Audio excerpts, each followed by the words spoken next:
Yo, it's your boy Aniki coming at you with another My Hero Academia chapter 356 live reaction Church of MHA season 3 episode 16. How are y'all today? We are back. It's been a while. The last chapter did get a review that's unlisted, but we got to give everybody time to file in. Also, shout out to the guy who I noticed based on your comments, who is watching old church episodes to get caught up. I believe, let's see, oh, there it goes. So shout out to S Little, going through the Church of MHA right now, getting caught up. I look forward to you getting to this portion, and hopefully you hear that shout out and it makes you happy. How's everybody doing? Have a happy Juneteenth to all my Black people out there, specifically my Black Americans.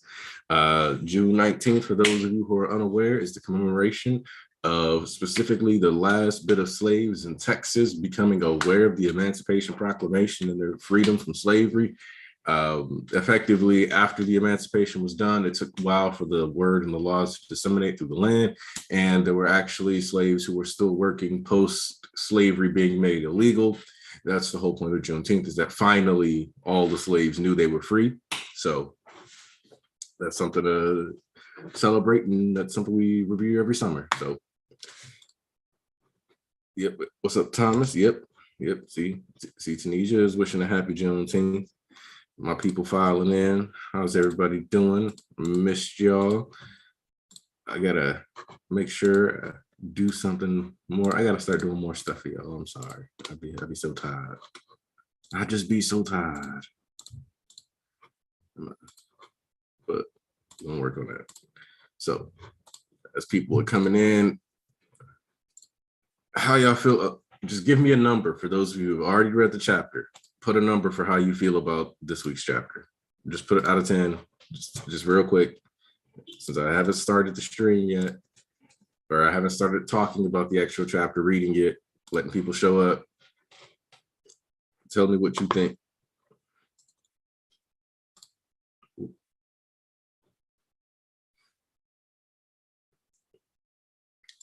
Thomas, I did see the trailer. Hey, Andrew, how you doing? Oh, yep, happy Father's Day too. Actually, a special happy Father's Day to my baby brother, who's having his first Father's Day at the age of 15, or not 15, 18. So let's see, we're seeing 9, 15 out of 10. Andrew, you didn't read the chapter. See, thank you, Andrew. Read that with me. We're gonna go through that together. 14 out of 10. I'm seeing 15 out of 10, 14 out of 10. Okay. And I know Tanisha came in here saying, oh my God. God is good. Let me post this in the server right quick. Everyone, church session. All right. All right. You know what? Let me see. We at 23. Yeah, hope y'all are good. Yep. All right, yeah, we starting because y'all gassing the chapter and I want to read. I'm gonna wait 2 weeks for this. 2 weeks. All right. Picking up right where we left off. You can see the mask cracking. There's still blood flying off Jiro's left ear. Tsukuyomi, Dark Shadow. Here's your big chance. I'll catch up with you later. Okay, wait. So already this is looking interesting because Jiro gets tossed away. I'm guessing so Tokoyami can up his speed. Hawks lacks the power to deliver a decisive killing blow. Abyssal black body. Yo. Okay. Hold up. Because when we get to page 2, and you see Tokoyami doing that abyssal black body and all for one, oh, let me cover my face. Understand that dark shadow fist, that's what I think about when I say like Deku making a black whip arm. but multiple scales to that size. And this is kind of Hori tapping back into that darkness energy from Barrage, son. Yeah, I'm talking about Barrage. That cancel order. Yeah, that good right here. You know what I'm talking about, little book, young blood? Like, look at this. Let me see if I can find it real quick. That darkness energy. See that? You see that? Look at it. Hold up. This is a concept that Hori been working with for a minute. That darkness. Darkness is. Let's see. Where that at? Where that at? See, look. See that? Got hands forming out of darkness. Hands forming in the darkness. This is an old school Hori. MHA so classic. It's pulling tricks from before its time. Understand that. Now, all right. Let's see.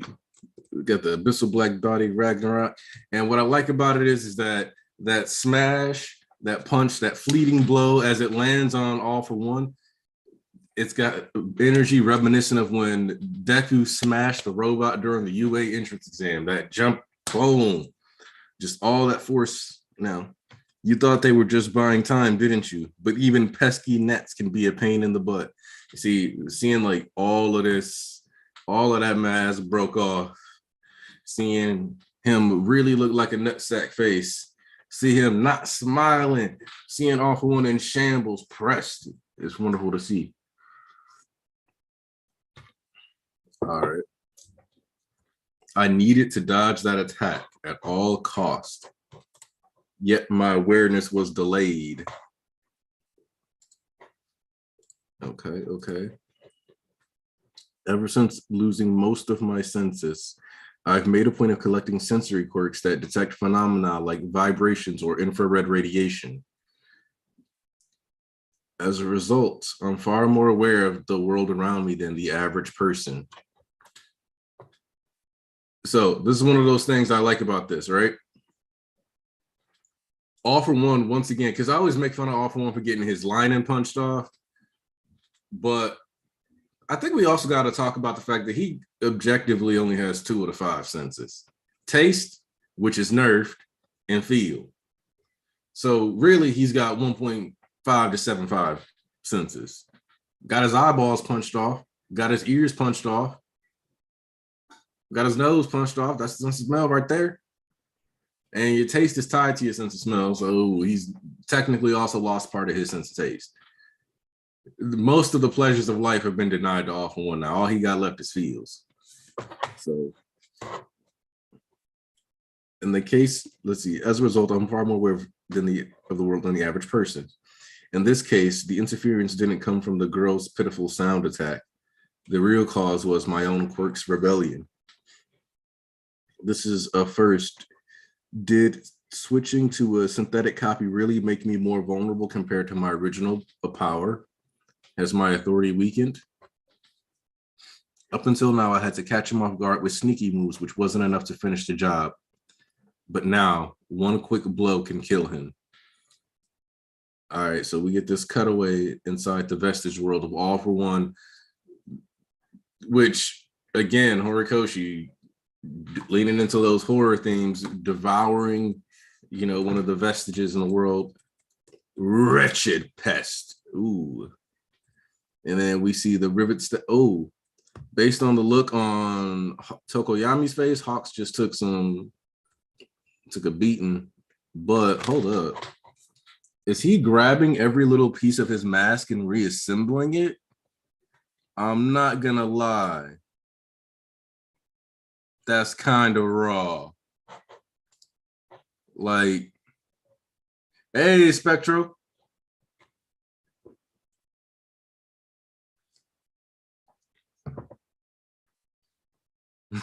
Alves, he's a literal mouth breather. Yes. MK the baby, what you sneaking in here for? What you sneak looking at? Yep, AFO, somewhat cool and collected on the outside. Inside, he's desperate. Yes. See, this is swaggy, though. Dog was like, y'all tried to take my drip. Quirks, and look, quirks and power may fade, but drip is forever, and that is what All for One is establishing here. Oh, Oh, just one quick blow can kill him. Wretched pest, putting the mask back together. And then, ooh, okay, Endeavor. Okay. So we see Endeavor flying up here, taking blows. His right arm is being stabbed through the elbow, just letting that big dangle. That dogness has left you twisted and disfigured, Endeavor. And now, on page 8, that question that was being asked 2 weeks ago happens now. Endeavor loses his right arm. And we get a UA flashback. A flashback to young Enji, even weaker now. As he's laying there bleeding out. And we get a flashback to him talking to Shoto, position. When he talks, the remedial course art, when he's talking to Shoto about how he's the number one hero and he's going to try to be a number one hero that he can be proud of. Hori's like, do you remember what this conversation was? Nope, then that panel's not going to mean anything. Atonement, EA, when he's talking to Natsuo, you don't have to forgive me.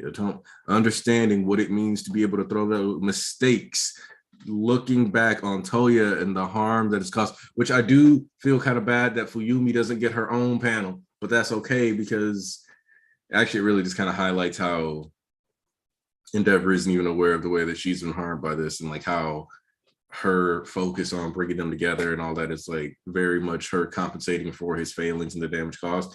But you got that responsibility panel with him focusing on his responsibilities more towards society. That one probably could have been spliced with Fuyumi for effective understanding that he was supposed to be leading his family and wasn't. But that's okay, I guess.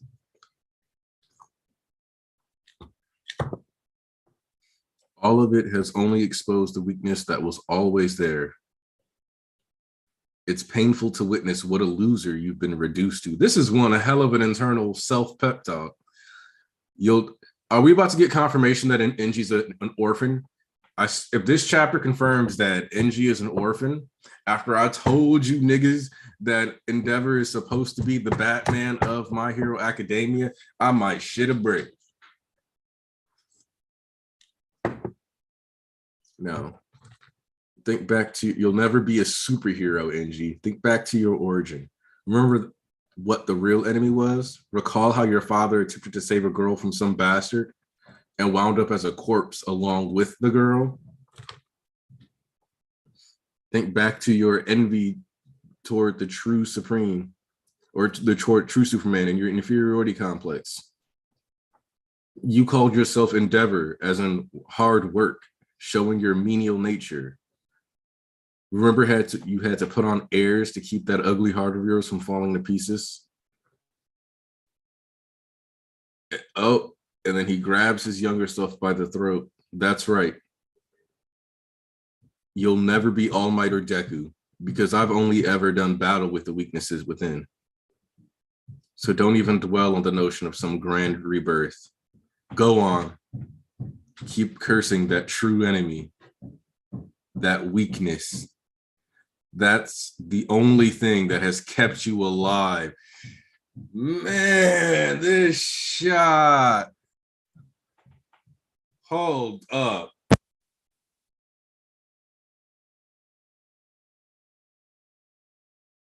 I had to talk to my thumbnail maker for a second. Oh. Woo-wee. This is Hori finally leaning into for one split second. One morsel of time. Modicum of a moment. Endeavor gets to indulge in a bit of that Western drawn flair. For once, he gets to step out of and into that realm that Deku and All Might live within. Dog, yeah, I sure am. Woo! Which is why, as long as I'm alive, I'll never take solace in a job well done, putting an end to this fight. is my duty. Man, look. Ooh, hold up. You see that? It says right where that All Might wound is. Why? Because this man cauterized his side just like he did it for a certain hero during the war arc.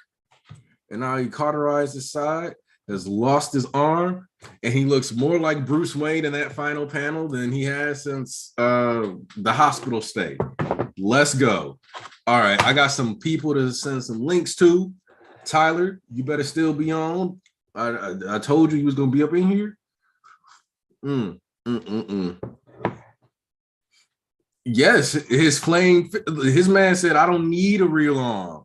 I got fired for that. Like, man, this is actually amazing job. And also, this makes me feel like almost without question, Endeavor is not gonna. I can see Endeavor living here because. Sorry, let me rephrase. I can see NG living past this day, but I cannot see Endeavor, and part of that is what was said here, where he goes, "You will never be a superhero." That's a powerful thing to say. Where certain people have kind of even said before that Endeavor doesn't feel like a superhero; he feels like a cop, and you're seeing like Hori is aware of this. Endeavor isn't a superhero in the traditional sense. He doesn't inspire, he doesn't encourage, he doesn't uplift. He shows up, he intimidates, he embodies power, he whoops ass, and he catches bodies, and he does lots of detective work. But that's not the same as being like a true blue superhero. He's more of a cop that incidentally has superpowers. And I think that's kind of what Hori's like driving home here to emphasize with that verbiage. Man.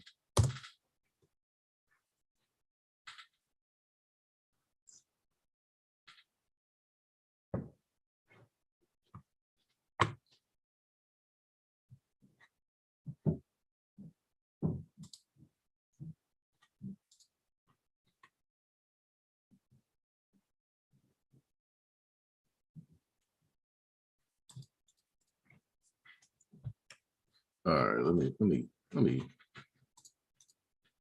let's see who else we got. There we go. Whew. Now. Oh, super chat came through. Oh, for preaching the word of darkness on Juneteenth. Thank you, Marquise. Okay. Oh, yes, Tanisha. Okay, I do like that because the idea of Death Arms being like, damn, I suck. Damn, I don't have enough strength to blow this dude away. Oh, and then Endeavor being like, well, I guess I suck, but this is what I signed up to do, so I got to do it. And let's see. Wait, who's that just got in here? All right. First off, we got Archbishop Easton here, but we also got special guest Tyler Hawk. Tyler, how you doing today? Doing good, brother. How you doing? I'm great. Now, East. Man, stop playing with me, nigga. Oh my fucking God. Listen, man. I don't know. I think the craziest thing about this is somebody had told me that Jira and Hawks had beat off one. Off one was gonna be on the ground, wheezing up. But I mean that's what I was told. But you know, otherwise this nigga still moving. He ain't moving quick enough, boy, because that nigga itchy snapped the fuck out. Oh my God. Good morning, y'all. Oh my God. Listen, bro. Oh, this is a good chapter. All right, so like obviously more people are realistically going to pop in and we can retread ground. We ain't ever afraid to really do that. I want to know right now, because this chapter was like page after page of greatness. Favorite moment of the chapter? Yo. See, I have a Tokoyami bias, but I cannot deny what Endeavor has done. Listen, The ending panel. The listen, last shot is my favorite. The last shot is my favorite. Listen, the last shot was a whole different level of like art because the way he was looking, bro, it was completely different.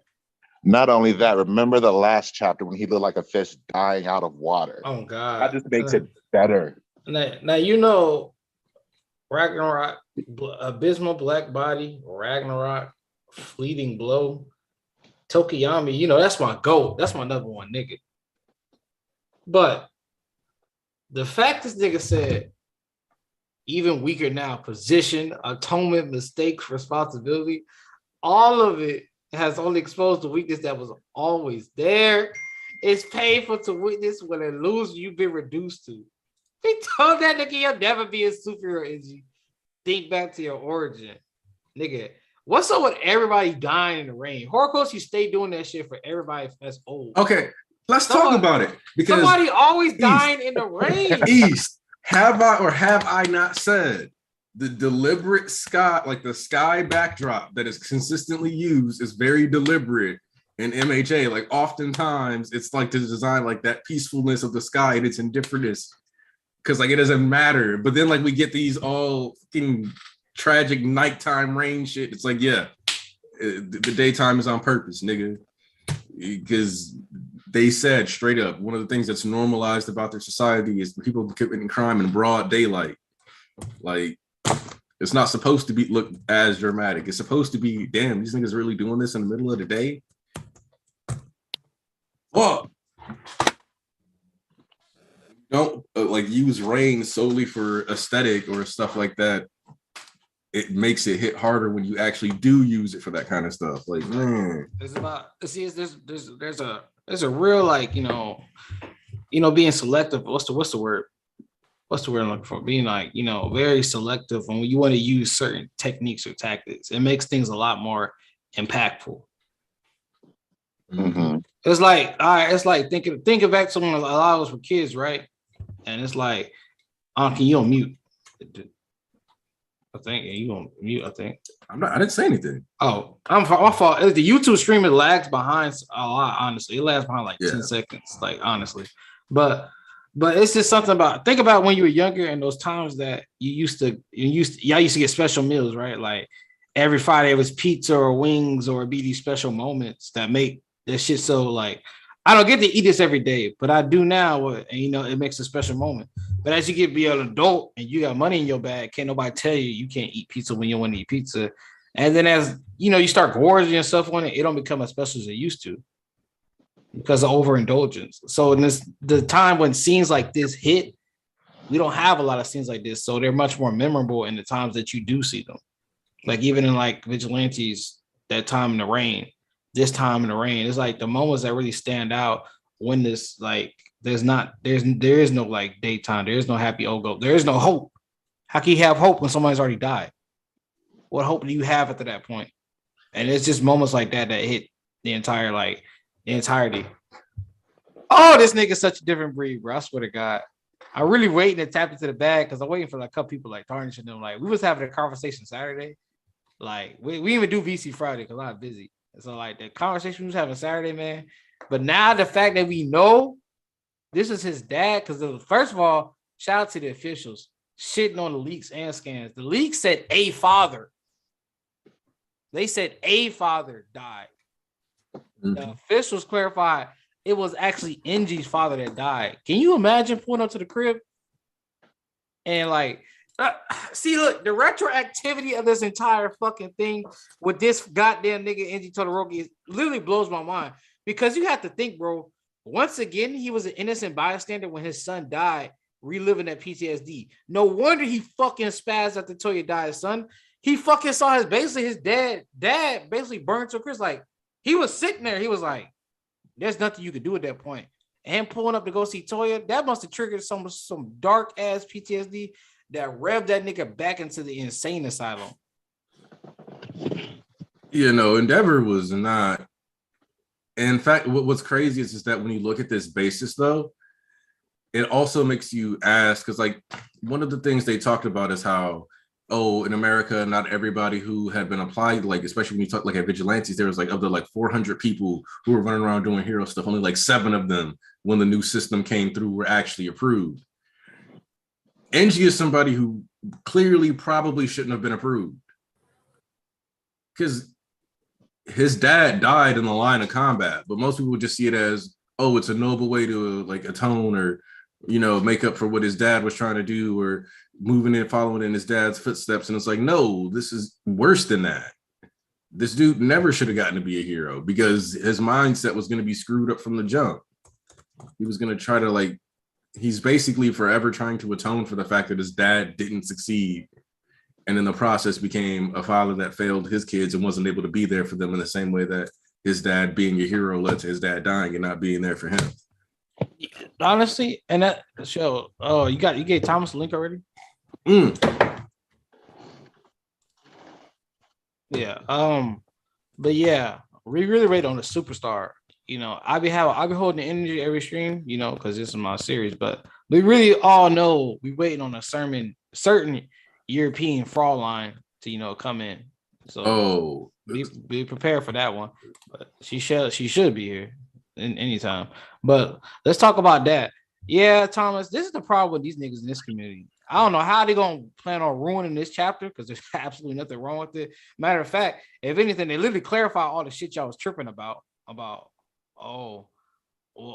Jiro did this and did that and the other. When I told y'all it wasn't that hard, it wasn't a big think piece like everybody had to make it out to be to break down. Oh, the Vestiges hit the sound wave did this, that. Like, I'm pretty sure just quirks just rebelled because, you know, a lot of people are standing up for Alt One.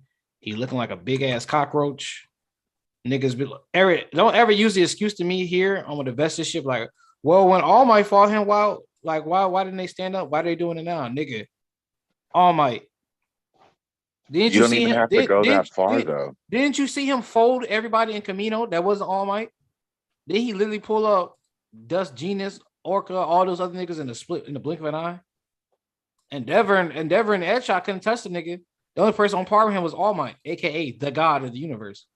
So like, why the fuck I'm a Vestige and I'm be like, oh, I can revolt against him too. If a god can do it, if a god can fight a god, so I can fight a god too. If I'm a human, no. So I use that stupid ass excuse like, it's not gonna work here. If you want to use something different, because that whole why didn't they do it before, nigga? There was nobody stand up to him before that was a regular nigga. Oh, but it's not funny. Even that, because if you look at President Mike in the war, the part that everybody loves the most is when Shigaraki woke up. He caused that. Yeah, it's the exact same thing here. Also, so it's just like I don't get it. I'm seeing people tweak over the fanlation, and look, I've said it once, I'll say it again, and I'll probably say it more in the future. MHA has notoriously bad fanlations. Like I told y'all, like even if it ended up like predicting what Todoroki's power ended up being, sort of, you got to think there was people saying that he had ice stored inside his fire. Fanlations do weird things. Like they change verbiage because they like how it sounds more.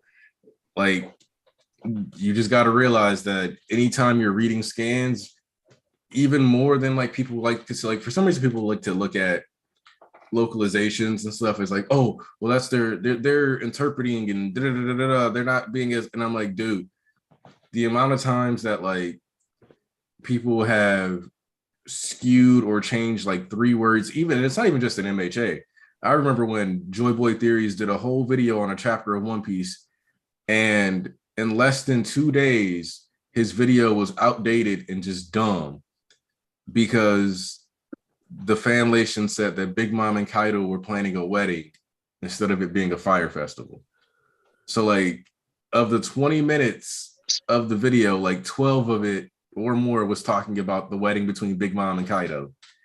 That was never going to happen and didn't exist, but because a fan translated it that way, that was now something that a bunch of people believed. So why you take fans with a grain of salt? I just read it to give me a general idea. That's about it. Yeah, like it's just something that you just got to realize. Let's see, Raw Swag Kino. I like Sync's explanation for the quirks. People stuck on series ending ruining their enjoyment. That's why I got off Twitter. That's a good way to do it if it's not hitting for you, because this community sucks online. So what's fun? You know what's funny is that nigga Chibi made his video retracting about the arm, but he never really retracted how he was wrong about flipping out over Jiro and Hawks taking out All For One when that was completely wrong. That's what. He just needs a break from Twitter. He never really came back and admitted he was wrong. That I understand you still don't like Jiro there. That's no problem. But you kind of do need to own up to the fact that you was bugging out on that too, nigga. It wasn't just Endeavor Arm. Don't act like you was making a whole rant video about Endeavor Arm. Because they already told me what you were saying. Look, we already know he's going to make the same rant video like 3-4 months from now and another apology. Just leave. Oh, we talk about Chibi? Yeah, we talking about that nigga. Oh, shit. Okay. Look, my stance on it is that reactionary content has always been a thing. And part of me blames YouTube because it rewards just putting stuff out more than it rewards trying to be consistent and having a certain level of quality. So if you do a video like that, it's not the end of the world. You'll still collect some ad revenue through the clicks, and then you'll be able to turn around and be like, well, I was wrong. And then that's just another video for more clicks. So it doesn't matter. I think a lot of people need to realize too that YouTubers hold a massive power of swaying people's opinions. And it's kind of dangerous because it's going to put forward a lot of bad takes, or not bad takes, but bad viewpoints. It'll just harm people's enjoyment of a chapter. I mean, see, this is what I was saying about that too. This is my issue with this entire thing. It's just that, bro, if you don't like something, why the fuck you keep continuing to read that shit? I'm tired of all these niggas claiming, oh, it fell off. It fell off. It used Horikoshi used to be my favorite manga. Now he not. It fell off ever since the war. This, that, and other. Motherfucker, if it fell off since the war, which ended basically 297 in completion, why are you still here basically 50 chapters, almost 60 chapters later? If it fell off since then, and he ain't been your nigga since then. I'm not trying to hear nothing about, I already, but no. So why are you here, bro? You keep complaining, you keep crying, and keep whining.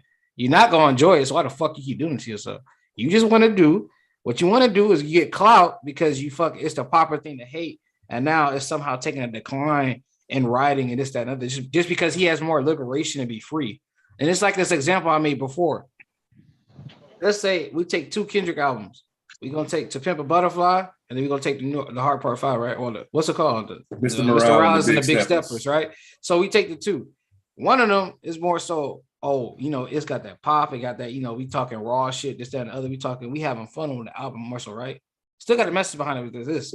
Now, if people say they don't like the Morales and the Big Steppers, it's more so this is Kendrick bearing his heart. And people didn't fuck with it at first because we laid all this time for Kendrick to spew this out, and it's well, it's he ain't the same no more. It's like when people say artists fell off, it's just between falling off and evolving or having more creative freedom. Because when you're with a label, they control what you do, but you want to do something else, so you start evolving. I want to make music like this, or I don't want to. You put people in a box. So you say he has to write one type of way, but it's well, in this universe, why does he have to explain certain basic shit when it's already been over? You know how this shit works, right? So it's just y'all not letting him get creative freedom. Unlike in other series, niggas get to do what they want because they always been they don't have a status quo. They do what they want, and they let anything fucking slide. Prime example be Chainsaw Man, or even JJK, a character just popped up. He ended one fight basically, and then just jumped somewhere else out of the blue. How did he and they got split up far apart. So how the fuck did he find a nigga he fighting right now? But but in MHA, when Muriel popped back up, all right, we better get explanation chapter. How the hell did he get here? This, that, and the other. And y'all going in and he better get this, he better get that. And it's just all right, bro, y'all don't really get a nigga the same leeway y'all give other people. And I'm not trying to hear it's like passion or whatever, or where he's so invested, this, that, and other. Like, bro, let's just like the example was like, all right, bro. So if I'm invested in my relationship with my girl, I'm gonna be hyper. Wow, I should be giving her more leeway and more favoritism rather than the niggas that's not in my relationship. That's why people keep going back to toxic people they with, because they got invested, they got the relationship and they're blinded, right? So they should be less critical than like, they're a fan of that person they're dating, so they should be less critical, right? So how you gonna tell me like it's not okay to have criticism, but y'all niggas be hypercritical of every fucking thing, but you're supposed to be a fan. It's like, oh, we just really passionate. It's like, bro, y'all get that nigga do nothing, and you don't trust that nigga. I'm not really buying that right there, because there's always something on him. If you don't like something, why would you watch that shit for 5 seasons? If you don't like something, why would you keep watching it? You know it's not going to change. He's 60 chapters in since the end of the war. You're going to be like, oh, it's just not getting any better. It's not getting no fucking shit, nigga. He not finna change shit. If you don't like it, just drop it. But y'all niggas like the clout of it because hating is what's popular right now. Oh, don't say right now. It's always been what's popular. Exactly. Yep. All right. I don't know if y'all follow Charlie or not on Twitter, but she posted one of the most hilarious screenshots or jokes based off Endeavor losing his arm. You ready? Mm-hmm. She captioned it, NG. No, not my child beating hand. Shit.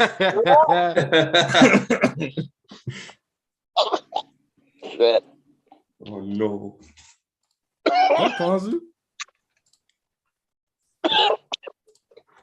Somebody smoking that gas pack tarnish here? No, that's Good, me. Tyler? Fucking Oddie got me with that one. I was taking a hit. Oh, that shit hurt. Yeah, same outfits. Oh, that shit funny. So we're gonna talk about the respect that need to be put on Jiro name. Oh, It was also, fun. let's just give Horikoshi credit for Tokoyami covering Dark Shadow up with Jiro's jacket. Bro, that shit and was his cloak to make it bigger. That shit was so, and then like after he hits him, it's like fading away because the light's hitting him again. I was like, yo, Right, like that's the technicality shit I love. Like I love shit like that. bro. And honestly, I'm making a challenge now. I really wish I had the clout that some of them hating niggas got on Twitter. I lost my clout because I'm positive. So I wish I had the hate nigga clout. I want to ask these niggas why they ask some of this stupid shit. I want to be like, all right, since y'all ragging on this tag team, right? All this whole matchup against Off One. Pick a better character other than Ryuku, and like actually, pick a better character than Jiro to be up here boosting. Because who was going to help Hawks do what he do and boost his swords? President Mike's the only other person you could argue, and even then, that's still kind of iffy. Mm-hmm. Yeah, like that vibration thing is only going to happen, or I guess Shindo could do it by himself. I mean, he could. Nah, but would that work? But doesn't Shindo need a surface? Yeah, like he has to touch the ground or something, doesn't he? Arguably, he would just pump the vibration through the hilt. Oh, that's true. Oh, that's true. But I mean, he would have to be right there with Hawks though, flying like right on. Yeah, that's the issue with that. So even then, that's like, all right, this is kind of sketchy. It's like it's not working like like that. So it's like, and once again, like I want y'all to pick a nigga to swap out Jiro for. That's gonna help Hawks. But then again, that wouldn't work because even Shindo's quirk wouldn't mess with the vestiges. He would have to get right up on him and touch him. So it would be Mike or Jiro. Those are the two possible candidates. And I think with Jiro, it resonates more because one, she acknowledges the fear that Awful One presents and is still fighting as a child. Mm-hmm. As an adult, I would look pretty pathetic if I'm just waiting for this child to save me. I'm like, all right, I gotta try something. I gotta make a move, boy. I gotta make something shaking that bitch. Like shit, this song actually speaking to me right now. I got motivation to try shit. Oh god, pumped up in the gym. You feel? Not basically. See, Ninja Starfish. Just want to talk about. I get not dropping something because you just like certain aspects, kind of like where I'm at with Wano right now. But I don't think lots of people negative thoughts on MHA are really productive. They're annoying. Exactly. That's like, all right, bro. Tower God used to be my favorite series that rival MHA, right? When I first got on it. Then as soon as I caught up, the quality started going downhill, and it wasn't what it once was. Because it's like at that point, it's like, all right, I feel no tension because Bam, there's no tension around Bam because anytime he's in danger, it's just like, all right, well, he's an irregular, he's special, he's the MC, and they literally use that excuse. Oh, he's special. and anything he needs to get out of danger, he just gets out of it. And he's so powerful now that the other cast falls to the wayside. But there are still really good aspects like the lore and stuff I'm trying to see. So when I go in, you're not gonna hear me, oh, bam, this, bam, that. No, I already know what it is at that point. I just negate it. I just focus on what I'm here for. That's it. Other niggas just like, it's just like, all right, there's still aspects I enjoy, but these niggas, boy, I ain't never heard, so many niggas I ain't heard them say a damn good thing in like from the war or since 327. Well, I heard niggas say shit good. Like I said the other day, I was like, where's this weird like acting like the first 100 chapters of MHA were like this pinnacle zenith of the media? Because like it's good stuff in there, but pretending like chapter 1 through 100 is better than chapter like 100 through like 290. That's just false. Like, yeah, I'm like, nah, come on. It is being disingenuous at that point. I'm sorry. And that's the part that, because like I saw somebody be like, we could have had a 10 out of 10, and I'm like, if based off like the first like bit of MHA, it would have been locked at a 8 forever at best. If it had like looking at the first 100 chapters, if it had just kind of stayed doing that. Yeah, let's not act like early MHA wasn't getting slandered too. Like that shit was. Well, like hating on MHA is nothing new, at least for me. This is why I've always said like a lot of the people a lot of criticism about MHA is disingenuous from the standpoint of some of like the people who are like, when people criticize MHA, they almost always go to the same well of like, they'll be like, oh, like this is disappointing and subversive, but then it's like they always want the most cliche things. Like I said, anybody who has Sports Festival and Pro Hero in their top 5 gets a side eye, especially if they have a lot of negative things to say about current MHA, because at that point, it's like, you just don't like that this isn't as written to the formula that a lot of the generic approaches are taken in a lot of comic stuff. Because Pro Hero, like, because Pro Hero is like the most classically like comic style, and Sports Festival is the most classic like tournament style arc in the entire series, like Super Shonen. So it's like, But the thing is, people are quote unquote shitting on it now because it's gone the generic route. They just think the side characters are just filler, so that's why it's just like, yeah, it's whatever. Which is weird because it's like, one, the fact that Tokoyami got this much time this late in it,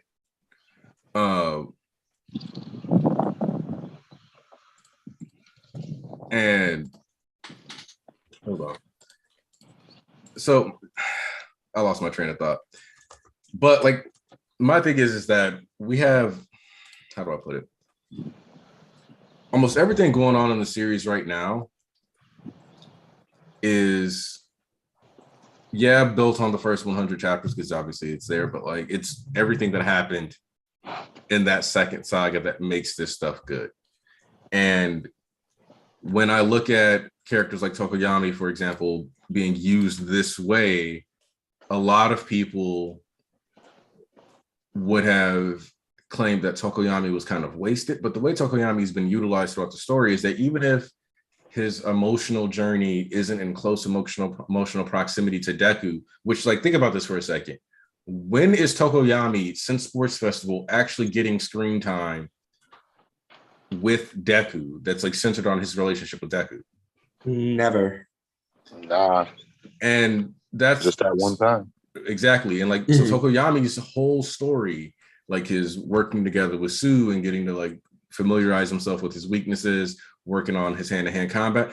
This is all an arc that we can watch play out on the sidelines that doesn't even have to happen.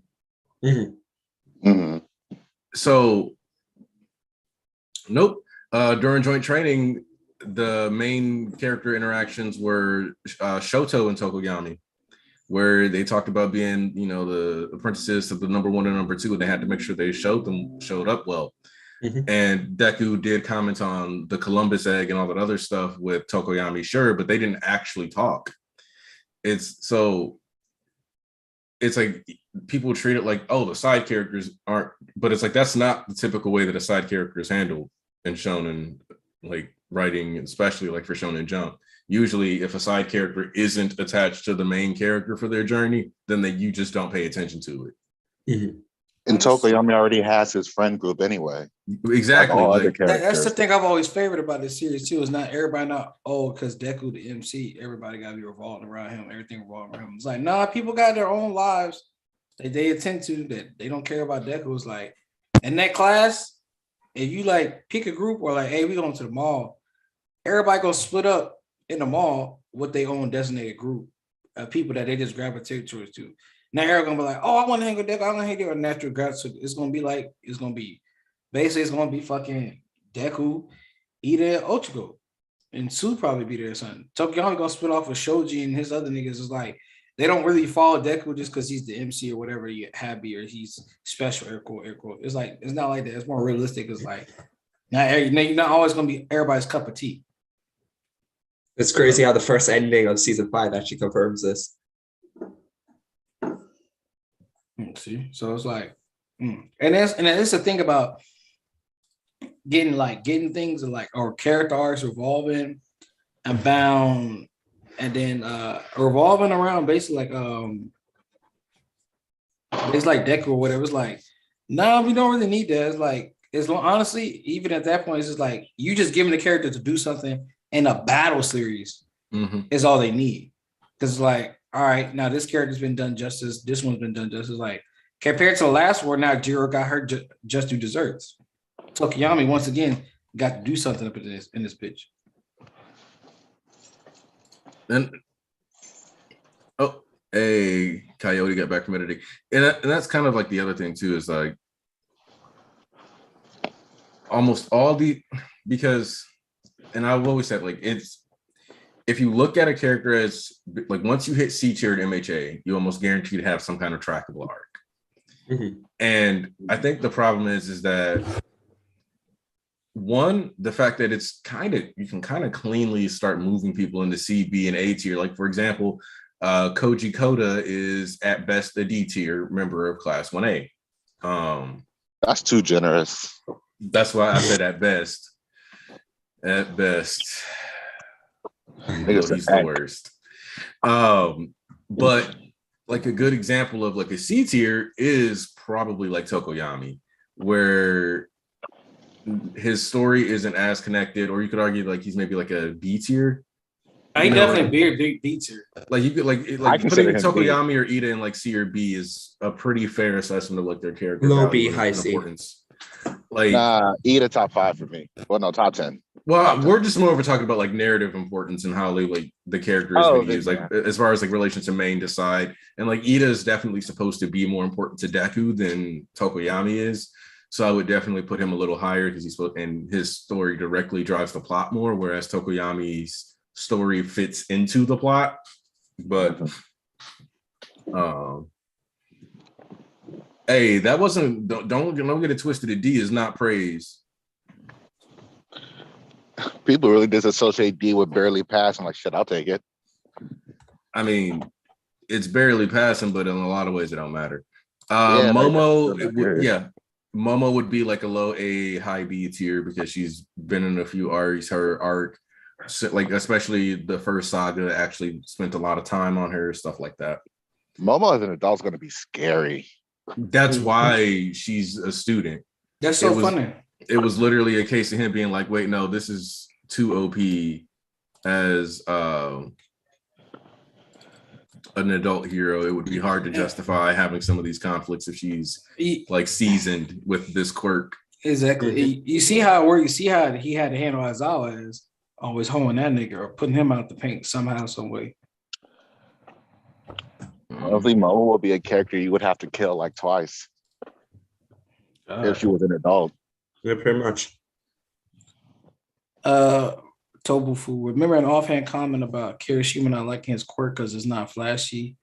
Started his journey to Red Right, Unbreakable, and Overhard. Yeah, that was funny that offhanded comment did bring him more so into the fray.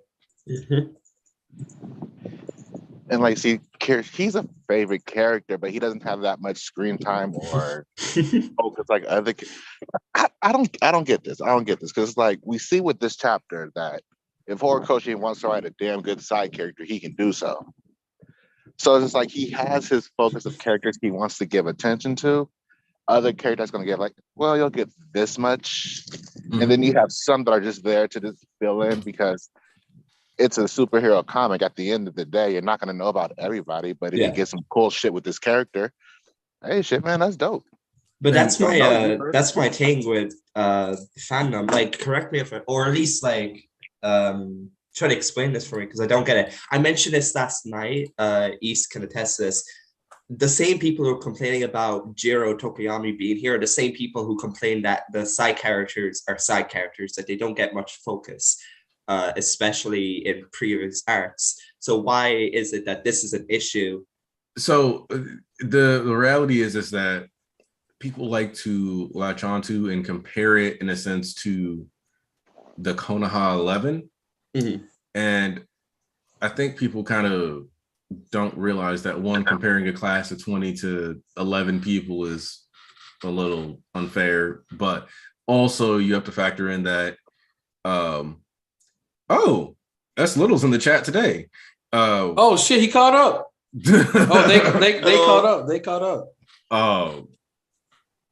But it's like when you, how do I put this? And so, like, okay, I guess like one of the best examples I can think of real quick is like a comparison I once saw somebody make between My Hero and JJK, where they said My Hero should have had the same class as JJK size if they weren't gonna all be like super important. And I'm like, well, one, JJK jujutsu sorcerers are not supposed to be a common thing, so having a class of 3 or 4 people when it's supposed to be a rare skill makes sense. Whereas if 80% of the population has some kind of quirk or power and it's a hero saturated society, us having a class of 5 doesn't work. And so it's like when you finally get to see when you start thinking about it, it's like, no, like some of these characters need to exist from the standpoint of it's just an unrealistic world if they aren't there. And that's where Coda is. That's the realm that Sato exists in. Honestly, I just say this is just like, he should have had, so honestly, he should have cut the class down to more like 15, only because UA is such an elite school. He could have cut that shit to 10. Oh, look who fired aside the show. Hey, Darnish. Well, I've been here this whole time. Yeah, sure. Hold on, since you're saying cut that shit to 10, like obviously Deku Bakugo Shoto. So who's the other 7 that get to stay? You got Hiroshima. We already know all the Uraraka, Tokoyami, maybe Kaminari, Tokoyami, yes. Jiro, did I mention her? I probably did. Everybody that's B or A tier. Yeah. So wait, Sarah got to be. That goes over 10. Yeah, that's why I said quick name them, because I was gonna say no, there's more than 10, because you have Deku Bakugo Shoto, Ida Kirishima, you got at least Uraraka, Momo and Uraraka. Realistically, you'd have at least Jiro too, especially with where she is now. Then you have Tokoyami. So now we only have 1 slot left, and that kind of has to go to Aoyama because he's a traitor. Yes. So I'm good with that lineup, honestly. Nah, we can't leave. Can't leave Denki out. Yeah, Denki, Sue, even Sero. Yo, that could be. That would be no Mina. Spider-Man. That could be Class B. That could be Class B, boy. Okay, so then which character? So assuming if we're doing universal class sizes, who from Class B gets to stay? I don't even know what you're talking about. If we can, Shinzo, if he goes into Class B. No, we're going to exclude him. He's an outlier. Okay. Who else? Mudman. I mean, Class B, who we got at Class B is much easier. If we squeeze in Satsuna. We need the mushroom girl. Yeah, the mushroom. You need Mudman. Yes. You gotta have Kendo and Tetsu. Yeah. Oh, Tetsu, I forgot about him. Monoma, yes. You gotta have yes. Monoma. Who else? Who else was in B? Setsuna was really important. The girl that can split herself apart, or the Jesus girl? Yes, Setsuna, the one who can that's split herself apart. The Jesus girl is Shibazaki, yeah. You need the girl that can split herself apart so that Bakugo can flex on her in JT. Yes. I don't think any of the ones that was with Monoma versus Deku and Araki. Nah, see, like I said, us shifting one character over to Class B and then keeping a Class B lineup, it's not that hard for Class B as Class A because they only got a handful of uppers. Huh? Wait, quick question. The kid with the welding quirk, what class is he in? He's in Class B. Yeah, Class B. He's a GOAT, by the way. Well, he has to be there too. That's a really good quirk, yo. Low key, I think All For One used a similar quirk this chapter to put his mask together. Yeah. He actually could use that too. I think someone said in the server that it looked like he used a glue quirk. I never even noticed that. Maybe. Okay, I think on the left side you see like a little liquid or something trying to hold it together. Maybe like an adhesive. Yeah, like something like that. Every individual piece, though, like I'm telling you, bro. His fucking shit is his finesse is crazy, bro. Like his finesse with his quirk control is crazy. Monoma on site. That's really trying to use it though. Ugasaki, my favorite student.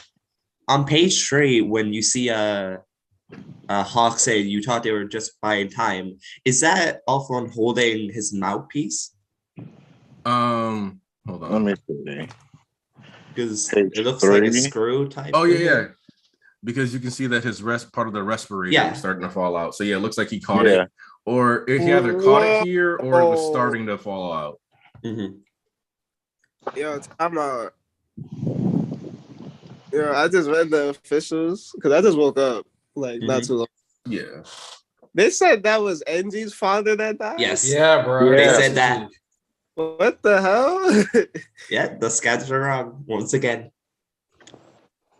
So my head was in the clouds for like 3 days on some wrong information. Oh, it's wrong information. Scans just give you a general idea. They said a father, not your father. Yo, I really thought that was just some random dad, bro. I did too. Nah, I got to see Caleb for that. That's real, bro. His dad died like that. Mm-hmm. Yep. That changes everything I thought about this chapter in a good way. Yeah. Hey, Tarnish, if you remember, I even said that I think Todoroki has to be an orphan. I've said it a couple times. Because I was like, we got information on the Himura family before we got to find out about the Todoroki parents, like grandparents. Mm-hmm. And we've never heard them mention their grandmother from Enji's side. And you see, she didn't get mentioned in this flashback. And then we get confirmation that he died. And when you think about it, Endeavor's older than Twice, and Twice is 31 when we get his age. So yeah, even Endeavor should be 45. In Twice's era, it wasn't that rare for somebody's parents to die. Yeah, villain attacks. Mm-hmm. Even with All Might around, so that would be even further back for Endeavor. Yeah, which means it'd be even earlier in All Might's career, which means he probably lost his mom earlier and then his dad. I was questioning that because I'm like, because if she's alive, well, she probably is. It should be 90, maybe 100. If Endeavor is 45. Like, how did he, I was wondering, how did she react to the situation? How did she feel about Endeavor being a hero at UA? Did she support him through this? I'm really curious on his mother, but we're probably never going to see her. Yeah, see, let's keep it at, let's keep it here, let's temper. What happened when we get too greedy? What happened when we get too greedy? That's true. Asking for too much now. Hey, and then Poison Tree. It's not that the Todoroki family I'm saying is a well-known hero family. It's moreover that Endeavor to have tried as hard as he did. I always thought that there was something up with that, and it was, and so because, and this chapter itself kind of points it out, you gotta have something odd about you to name yourself Endeavor. There's a certain resignation within having that be your name, because it's almost as if you're already saying, like, you effectively, that name is a promise not to succeed, but to try your best. That's like naming yourself Ganbare. Like, do your best, like you can do it, but it's a little odd. And so it doesn't exactly assure, and now you get like the basis of that, which is that on a fundamental level, he watched like his dad run in, try to be a hero and die. He's very aware that just because a hero tries to save someone doesn't mean they will actually succeed. And that whole premise is his identity. There's a chance of failure at any given moment, so I have to keep trying. And there's so like when you let something so negative be your identifier, it's rough. And as MK the baby said, he himself is an endeavor because he's a work in progress. Aren't we I all? wonder if there was any talk shows in the My Hero universe that actually crescent Endeavor on his name. He turned down the interview circuit, if you remember. Oh, true. Yeah, you're right. So yeah, he was just like, nope, not talking to anybody. Doing everything I can. Yeah, Poison Tree. The thing about that, it was all NG. We were talking about this last Saturday. Well, Saturday. What? Also, Poison Tree. This ties into also why I think that his mom was probably dead like way earlier, like just years before this happened. Because if you grew up watching your parents actually have a relationship of any kind, a eugenics relationship probably doesn't cross your mind. Like, you don't think of it as like, you're not going to think of, I'm gonna just go get a girl that has a quirk to offset. Like, that's not how you're going to approach it. So I feel like he didn't grow up seeing a lot of like intimacy or anything like that. Definitely. He was an old-fashioned ass nigga, bro. Oh. He was an old-fashioned ass nigga. Bro, he's so it don't make no sense. Bro, you know what's crazy though? Looking at this nigga entire journey, and it's like, and Poison Tree, we were talking about, remember we talked about this in like Saturday, y'all. Basically, it's like this.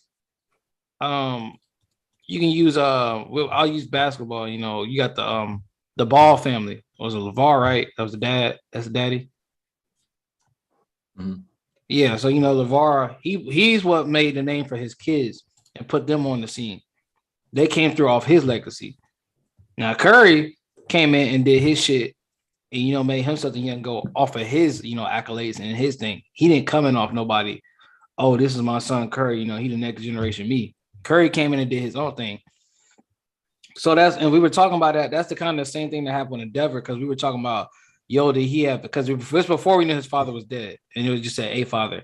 He was like, he came in off his own accolades and his own all of that fees. Yeah, bro. Honestly, it's really just crazy to me how this man was a legend at 20 years old. Like in universe, he was already a legend at 20 years old. That's what I'm saying. Like, he came in the game making new records and strides, and he even beat out All Might for the most cases solved. It's like all the shit he was truly doing and going in on, he really made a name for himself. And there was always something weird when I had noticed, how Japan is always that formal, like that family ties, like how he got Ray, right? They didn't mention his family. I already thought that was weird when they didn't talk about his family. The dad was just like, oh, the number 2 hero himself. I was like, what about his family? How did they raise him? And I started questioning at that point. I was like, how was Endeavor raised? What was his family? It was one of those things, honestly, that I always thought about, but I never thought we were gonna see. Like, you know what I'm saying? Like, or hear about. I mean, you right, but that's you know what I'm saying? Yeah. Okay, because it's one of those things that we technically didn't need, right? Like nobody was like like even with me having talked about it, nobody was sitting there like, oh boy, we better get that Endeavor backstory. I need to know what his childhood was like. Like that wasn't a common sentiment in the fandom. Like most people were kind of like, it'd be nice to know something about Endeavor. Sure, that'd be cool. But like most of us are focused on Endeavor's future more than his past, not counting the whole wanting discipline or punishment for his past aspect. So from that perspective, it's kind of like Endeavor as a character has like this extra dimension that is often overlooked. And so with his family being relevant here, I'm kind of curious to see if we're going to get more of that, because I still think that Rey's family has to come into the story a bit more too, because they were willing to like kind of sell her. That's crazy. And yeah, like I'm like that kind of has to. I'm hoping that gets explained at some point, because like that's basically what they did. They basically sold their daughter. Another thing about them too, like that I peeped recently that I said the other day, I'm like, as soon as Endeavor pulled up on them, they said like, the man who's gonna be the next number one. I'm like, I know more people was doing that to him. Like he probably heard that from everybody. He was number 2 for 25 years after.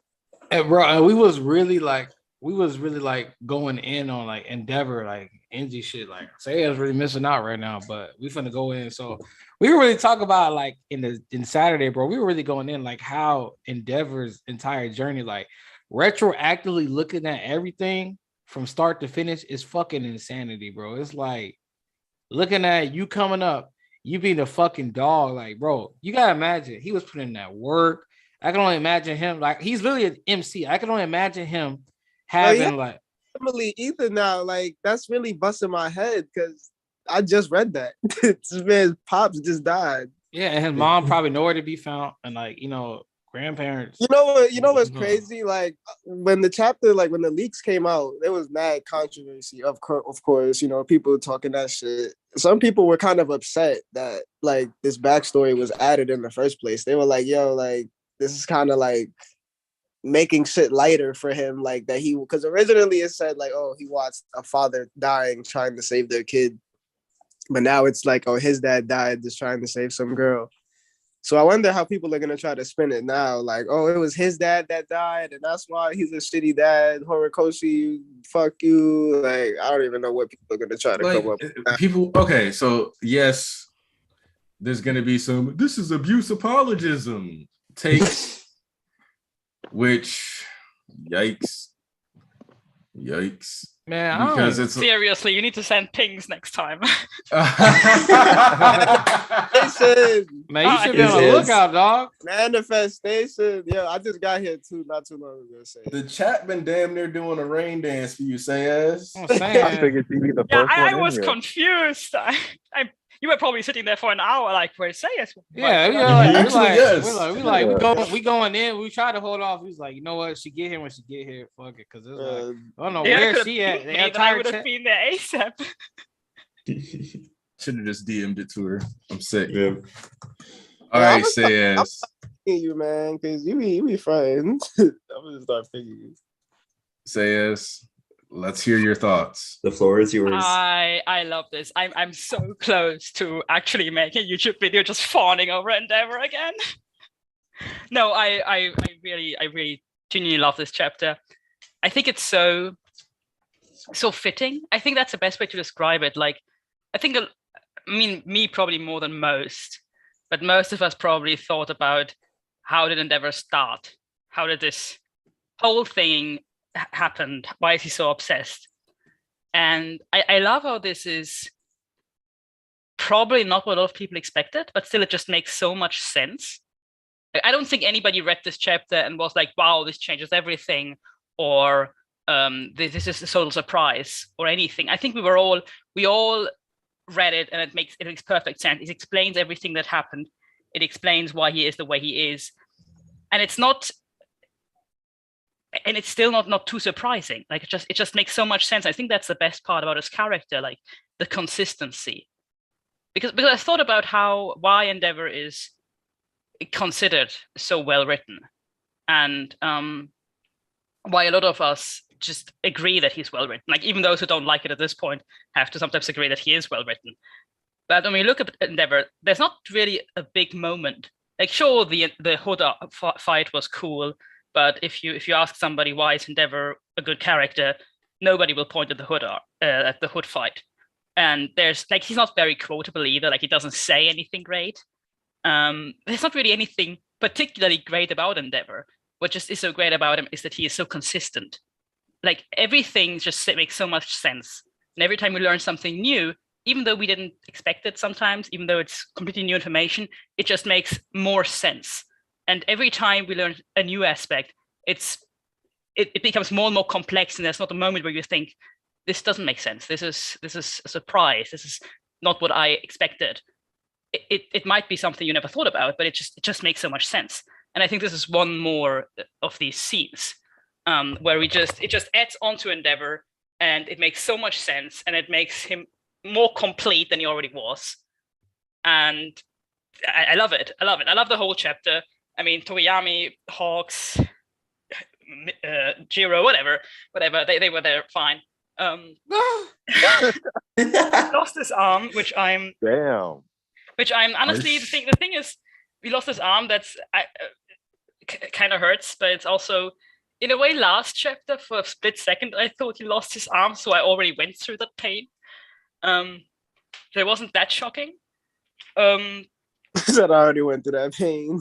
Yeah, I already went through it. I already like, thought he had lost his arm for like a split second, and he didn't. Now he has. It happened. I realized that he can't do his Endeavor victory pose anymore, the mirrored All Might. He has to use the left. Makes me worry, and yeah, he has done it with his right arm because the left was too injured, and now he can't do it with the left arm. He said he didn't use the left because of All Might, though. It would be funny. Yeah, the thing is, he now has to do it with his left arm because he lifts his right leg. Yeah, because he uses right. The thing is, like, that All Might is a right-handed, I think, so he will had his right. Did Sayas break up for you guys? Yep. Okay. Yeah. Sayas, you're breaking up. Sayas, you are breaking Her up. fangirling just destroyed her mic. You're breaking up, and All Might used his left hand. All Might, right, yeah, but All Might is right-handed. She is correct about that. Endeavor is left-handed typically, which makes him using his right firearm for this smash especially interesting, because he usually opens with his left, which is why like that was the arm he sacrificed his right arm partially. And you see he was like punching through tendrils and stuff. Yeah, and now he and All Might have the same mark on the same side. Yeah, where did I cut out? Oh, TV problems. When you talk about the hand stuff. Wait, wasn't his mark on his left? Yeah, my internet was gone for like a second. Yeah, I just want to say that I think the hand it might be a bad omen, because it might mean that he won't get to make his victory pose because he doesn't win this fight, or he doesn't survive this fight at least. It might mean that. Because in this chapter, I think there were more death flags than in any chapter before. I remain optimistic, but I can't ignore the death flags that there are. I still hope it means that he's just going to survive, but badly injured. And I'm really looking forward to this. This was some of the greatest panels. How did you feel about that last panel? The last panel, that's what I meant with some of the greatest panels. What do you think I was talking about? I know she was shaking her ass, because nigga, I was shaking my nigga. I jumped on the ceiling and started busting that shit. I actually saw that panel in the spoilers. That was the one thing I was spoiled about, and I've been enjoying this panel. Nah, man, I lost my entire. I was a different series, bro. Oh God, bro. It took me a minute because I was like, am I reading the right series? Corey had me actually rooting for the heroes. I was like, wow. I was like, damn, nigga. That's hold on, Tyler. I want to talk about that for a second, because I think that's something that happens a lot.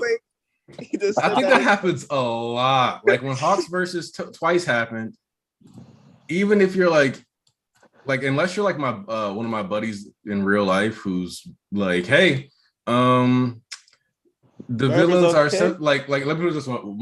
I think this is like the best way to explain it. He's like, the villains are sympathetic. Their sociological issues are important. Those sociological issues need to be handled. Them niggas still got to die. We could fix the social issues that made them, though. I am that way. And that's like, so a lot of people don't always hit that point though. A lot of people sometimes get caught up in the sympathy standpoint.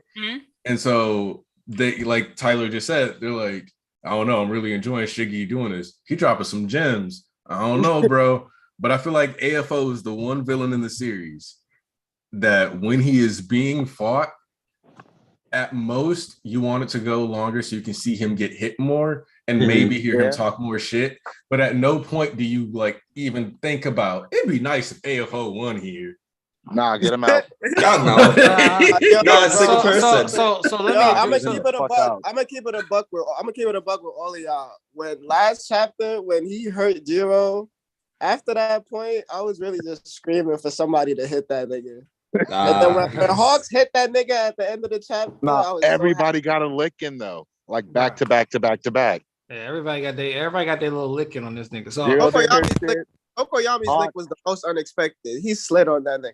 Bro, I don't even take any All for One. All Might, and he was good. Bro, I don't think any All for One lovers want him to survive. That's universal. He could die in a pathetic way. But everybody, okay, so let's get this out here. Endeavor, I don't see Endeavor die. So listen, now Endeavor definitely dying, but it's to Dobby. 100%. Nah. Because at this point, I know he's not dying to All for One. But it's the case in point. It's undeniable that Dobby is cooking a prominent burn.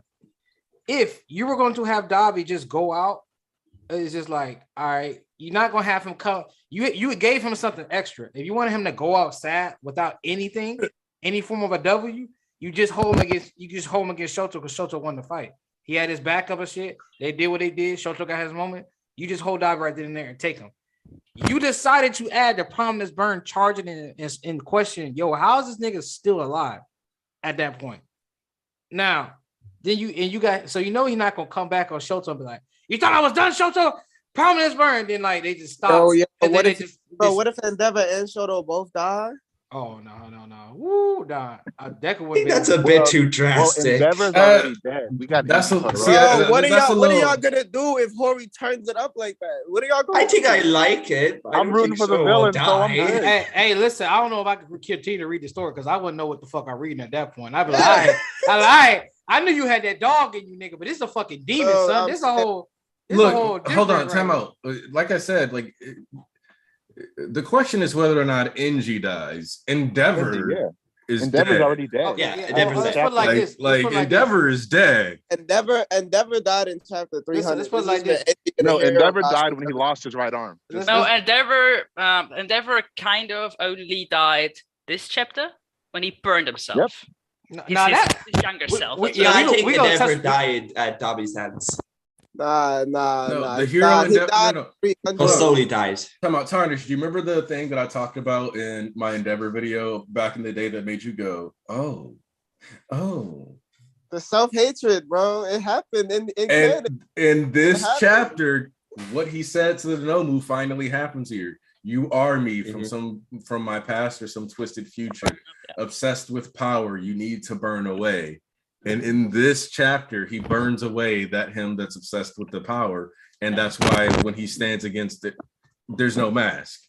The fire mask is finally gone. Yeah. He's not even subconsciously maintaining that. So I gotta ask you this. So, like I said, Horikoshi wanted to hold Dobby without giving him anything. All he had to do is keep it a buck with Shoto just winning that shit straight up there. He don't do nothing without a cause. So why would you charge up a prominence burn? It's non-negotiable what that is. It's literally the same kanji of the sound effects. That's a prominence burn. No ifs, ands, or buts about it. That he's low-key charging up. So why wouldn't you just have the nigga go out, or you gonna have him explode, just have him explode and then like them get away or whatever. He's planning to give this nigga something. Because even when he killed twice, he still get twice some form of a semblance of a W at the end of the day. So it's like, all right, you could have just cut this short with Davi, but now it's at this point that you decided to add something extra, a little bit flair. So I know he's not gonna double hold a nigga and just be like, all right, Davi gonna try to explode, but it don't do nothing. Everybody get away. Woohoo! I know it's not gonna be some shit like that. And if you ask how does Davi go to Endeavor, you do realize they bust not Kurogiri. I can't tell you about Maki. They don't need to bust out Maki. It's just gonna end right here. But Kurogiri, that nigga definitely coming out the paint. Ain't no question about that. We haven't seen him in so long. They are 100% busting Kurogiri out there. And if you always gonna question how the characters line up that need to meet, just think about PLF War. We were asking the same fucking question the entire time. Yo, how does Endeavor get to Dabi, Deku get to Shigaraki, et cetera, et cetera? Lo and behold, everybody got where they needed to be by the time that shit needed to happen. So, like Makia started running, and we were like, Makia was a taxi the entire time. And Horikoshi already said the Makia shit back then. But Horikoshi had the Makia shit set up back then in NBA. Way prior to the war. What if Dabi's prominence burn is used as a means for him to escape, but we don't know where he is? But at the same time, you can have Ida grab Shoto and run away, like a callback from 1A versus 1B, with like the tower falling, but he's not like fully able to escape. Yeah. That could be a good speed feed for Ida to see how quickly he's able to react. But at the same time, since they ran so far away from Dabi, they don't know where he is, so that makes him a wild card that can pop up anywhere. But that would be the case then, because that still puts Engie on the chopping block at that point again, because he's not going. Horikoshi's not going to throw him back. Burn is for Engie. That's all. I just don't think I mean, of course, the prominence burn is not for Engie. Like Engie is somewhere else entirely. How would that? But that's something that just shows Dabi's not out to fight yet. Because at the same point, he's not out to fight, but he's not going to die from this prominence burn. But what else? What else would you have him cooking? Because he's not just going to throw him back at Shoto. And they be like, all right, I failed to do anything against you again. But explain to me, like, logistically, how he would attack Endeavor with a prominence burn. As a question, is it possible that Dabi is charging it to use it in the future against Endeavor? That's the point right there. Yeah, but that would mean that he charges this and then somehow before firing gets to travel through I don't know how many kilometers. He about to let it rip. I already told y'all that Kurogiri is coming out the paint. There's no ifs, ands, buts, but I can't tell you about that would just Kurogiri go very fast. Everything. But also, you got to think about how Dabi's attacks casually are. Like, they're big as shit. Like, no, of course. I'm not complaining about the possibility that this attack could kill Endeavor. I just think that it's a bit too like this would have to happen. Like Kurogiri at this point, last thing we knew was still not out of prison. In General Hospital. Mm-hmm. But he wasn't freed yet. Last thing we knew. Yeah, but Spinner and them are attacking with the full. Yeah, Spinner and them are attacking, but that's gonna need time, and I don't know how long Dabi can keep this charge without firing. It's just logistically, I don't buy it yet. Hold on, he's not in the middle of a battle though. He's got time to cook. He's got time to cook. He's not on a time limit like, oh, they're pressing me. I need to hold out this long until I can get to do this. No. He's cooking. They're wondering like nobody's paying attention to this nigga. But his body can't keep cooking forever. Honestly, but if it's like an intense slow burn, it's not going to be as fast if he's just unhinged. They trying to take him to prison. He need to use it now. Yeah, it's like I said, it's going to be used as a means to escape. If it was for Endeavor, it'll just be like a cheap shot in the back when he's not looking. And I don't think we've already said it there. Like them dying together as in burning. His shit is hotter than Engie. Like even that makes sense. The thing is, my complaint is that I don't think it is too believable for Toya to build this attack up for I don't know how many minutes, for how long, without any of the people around him realizing what he's doing. Because I mean, he should be getting hot. At this point, he should be getting so hot that even being near him should be difficult. And at this point, Shoto would be like, yeah, something's up. Yeah, Shoto's art on the ground line. They're taking him away, like Tarnish just said. Like, but he's not alone. Like Dabi isn't alone. Somebody would be like, why is this guy suddenly? Yeah, the guy next to him. That dude asked the question, and then you think that point was for us, not them. They not gonna be like, oh, Dabi's obviously cooking something. We got like everybody watch out. It's like that's the point of a twist to it too. Yeah, I don't believe. I just don't believe it. I don't believe that he's going to make this transfer before firing this prominence burn. I think this is either a last-ditch attempt to kill Shoto or a way for him to escape. No, it's going. But if he escaped, what's the point? What's he going to do after that? Then he could transfer to Endeavor and do another attack. But I don't think this attack that he's charging right now could possibly hit Endeavor. I don't think that's one of the things that time out, because one of my stances is that if Dabi is truly not done, which I think I covered this in like one of the uncut videos I did, but I'm not sure. I think that the ice infusion is going to have to activate something within Dabi's core, allowing him to also regulate his temperature, similar to how, Shoto using his heart and blood, moving stuff around. Where I think that what Dabi's thing might end up being is indiscriminate heat but maintaining his body while like via coldness. So basically a source of cold that pops off a bunch of heat, just like how Shoto is a fire that generates cold. So that way you have a full mirroring, but then it would also allow for Dabi to do like that big surprise attack and potentially still be able to survive and travel and get to move to that point. However, I don't think Dabi would go, all right, well, I threw out that big attack. I need to go to Gunga Villa now because that's where Endeavor is. He don't know his location. Exactly. Yeah, so I don't think that's what the twist like. You have to place it properly as a line of events that happen up. No, I think that's the thing is I don't think it's believable and I don't think it's satisfying because if let's assume even if Endeavor and AFO fight, their fight ends however it ends. And then Dabi somehow pops into the fight and kills Endeavor with Prominence Burn. That would be unsatisfying, but like they still wouldn't be able to talk. That wouldn't change anything. It would just be, yeah, fine. Now Dabi killed him. But why do y'all assume that they're not gonna have at least a few words? You think he's gonna pop up and just be like, "Ha, got you, Dad"? I mean, you're assuming that he's building up, that he's coming with a build-up Prominence Burn. But that's how much time is he gonna have to talk? The point is the Prominence Burn. I said he's not finished. That's the point. He has something cooking on the side. That means he's not out the fight. He's coming back.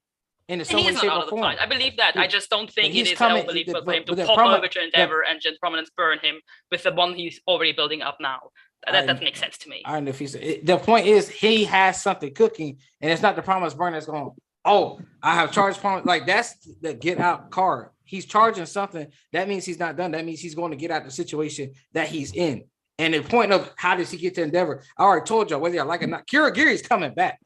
Like, he's coming back. Like, they're busting that nigga out of the hospital. Those forces that they got, all we seen, please tell me they got more people. When y'all show me more people that line up, it's just like, all they have is Mike, Shoji, Coda, and what, probably like 3 or 4 other people, and some regular police, guarding that general hospital compared to these niggas with a mutant army on them.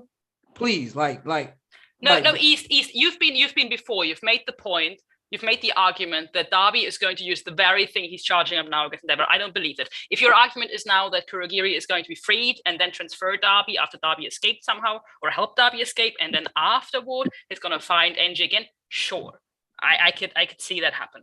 Of course, but that's not quite the thing you've been talking about before. That's why the main point is the Prominence Burn is there charging up for something. We know that there is something going on with Dabi, and I do think that Dabi is specifically going to be a turning point in this story, because while I think this fight has been a lot more back and forth than Shoto. Like, I feel like Shoto versus Dabi was like, even like in the sense that it was like Shoto didn't necessarily have the hand-to-hand combat pressure that Dabi had when he was getting close, but he managed to pull that through with those big attacks once you got the cold flame pumping properly. Whereas this fight, even in like, no matter how much progress the heroes make in this battle against AFO, they're losing something important every chapter. I accidentally used the phrase tapping out last time, and I know says you had to defend your man. So instead, I mean, obviously he's not out. We'll say that instead of having to tap out, though, we'll say that substantial loss is acquired every time they make even a of progress against All For One. He loses weight, a lot of it. Like Hawks loses his, at least like one of his swords, and basically one of the few ways he has to actually fight back against AFO. Jiro loses an ear. Tokoyami isn't taking too much damage yet, but the fact is that he won't. This is 100% a give it time scenario, because he doesn't have another jacket of Jiro's to rip apart, so he can quick spam a giant Ragnarok and get a fleeting blow in. He basically never lost a side piece in an arm. Exactly. Like, everybody's losing tools, weapons, abilities to fight back, limbs. It's hard. It's going to be hard. Obviously, I think that the fist that Endeavor's using right now, I think this is probably the strongest attack he's used in the entire series. Black Fire Fist. Move out, Ace. Yeah. I think this is the strongest attack. That's pure fucking. That's a pure heat fist, bro. The amount of and that's condensed energy. Yeah, that amount of concentrated flame. That's what makes me think it's because Vanishing Fist. The thing that I liked about it is that, like, Flash Fire Fist, when we first saw it was kind of like, yes, it's condensed fire, but it's specifically just like made really dense and then blasted out. And then you got things like Hell Spider. It's like, all right, cool. It's strands based on the fingertips, but those are mostly just blast attacks that are condensed and then released, just basically condense and explode.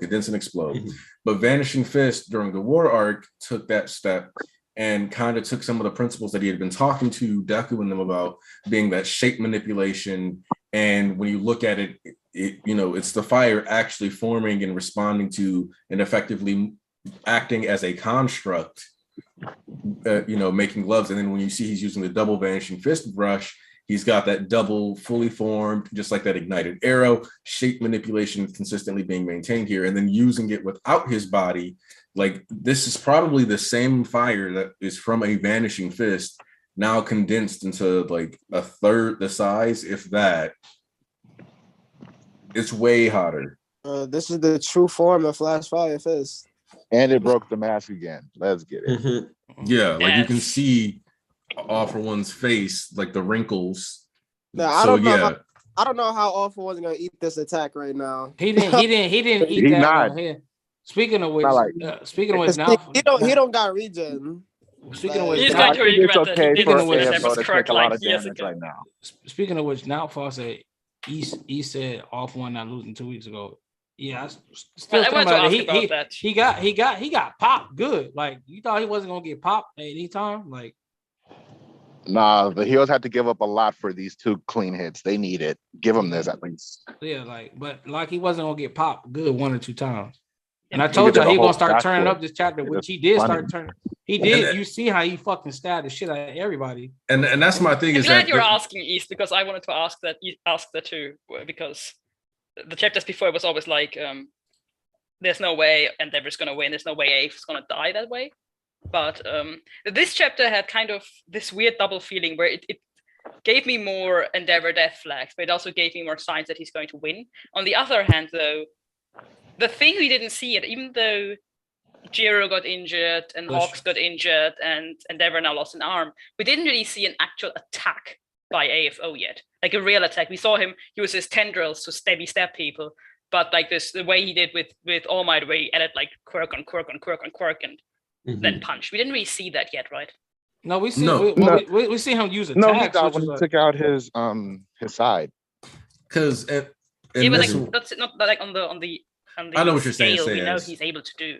Because in this chapter, All For One is like, wait, they actually cracked my mask, and there's a part of him that's just like he bossed up when he did that river stab. Yeah, like he was like a little distracted, and so that's why. And like he's even talking about this. Like, throughout this chapter, if you think about it, like All For One isn't actually thinking about them. He's thinking about his situation. I peeped that from the scans. I'm like, he's not really there right now. Like, he's in the Vestige world doing his own shit. He's like, wait, he was like, wait, I should have died that attack. That should have been nothing. I'm All For One. And then and so he's really like, so now for you see what moving the goalpost would have been is what if I had said, all right, I still said All For One still not losing. I didn't change that. I said they got some good licks in. That's not moving the goalpost. Oh yeah, I don't see. How I said, oh well, then it's gonna be a case of now All For One lost a battle, but he still didn't lose the war because if they don't kill him and he escaped, that would have been something different. That would be more so moving the goalposts. Me saying that, I still say nigga losing because he's not out to fight yet and they got some good licks. That's not moving the goalposts, nigga. Now saying he lost a battle in the fight, but then he escaped still. That's then lose the war. That's more so moving the goalposts, which may just so happen in this case because he looking more and more like a cockroach. So he may end up losing, but then escape because it's still weird. Like Coyote said, if nobody comes step up and shoot something up in the sky and try to back this nigga up, it's gonna be like a little weird. That like, all right, you got clean, you got all these niggas that ride for you, either out of fear or respect, and ain't nobody come to back you up. So hold on, real quick, Pookie, because I didn't think people were that obsessed over which quirk combos that AFO was using, because I understand that some people were like, for example, when Shiggy did like the air cannon plus heavy payload, that didn't really mean a whole lot. Because it's like we don't know what heavy payload is, but we see that this is a pretty large air cannon, and the EMP wave being combined with it lets us know. And like obviously heavy payload, just based off the name, suggests it just is a modifier to increase the strength of the quirk. It's still something that you don't directly know. Whereas I thought that him having the spiky quirk combined with the mouth head, so that he was using because he used a quirk combo to get the first real blow in, because it was based off 2 fingers, the pointer and the pinky. But my thing is with, oh shit, the nigga's wilding. AFO, it hasn't needed specific flashy combos, and he's not necessarily trying to take out his allies right now. If AFO gets selfish and decides he doesn't care about anyone, he'll just drop lower and start tendriling anything and everything in his way possible, and then launching out giant blasts. But he's not trying to do that right now. And I'm sure there's also some question of whether or not his body is like physically up to the task of constantly doing that.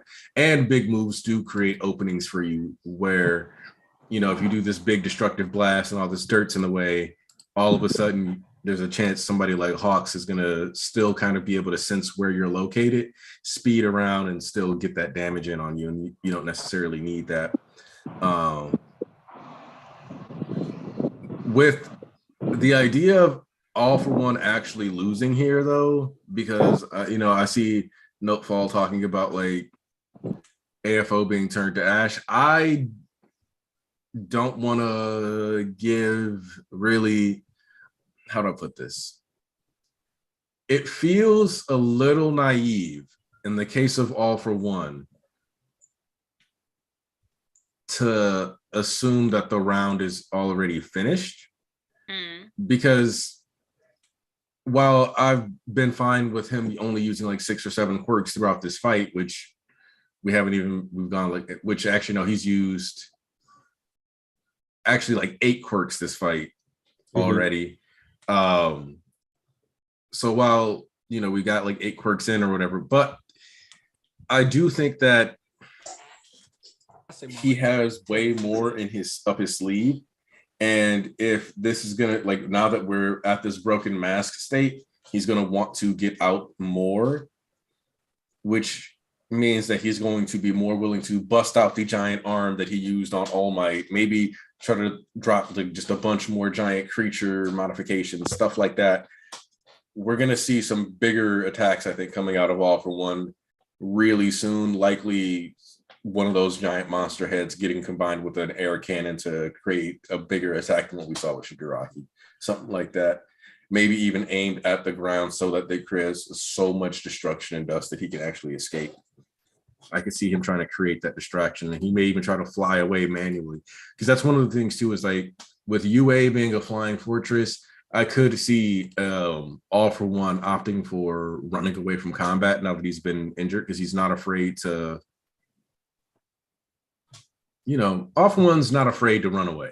He's not somebody who, like, he's not going to be like, I'm going to leave and survive. I could never. Don't pull a you know who from KNY. Don't do that. Don't have All For One just fled the scene. Hold on. Because if All For One has a moment where he's like, you know what, I really don't care about fighting like that realistically, he just dips off, nigga, you will not hear the end of me calling him a clown ass nigga. No. He's in them like, yo, time out real quick. Big attack and then just leave. Nah, that's the thing there, because not for like and then not for like I still he got NG NG gonna turn him to ass. Now I see like I still got Off One pulling something out and winning this one. Bro, nah, but if he lose that, right? So if he lose, what's gonna have to be the case of, once again, this ain't gonna be so straightforward.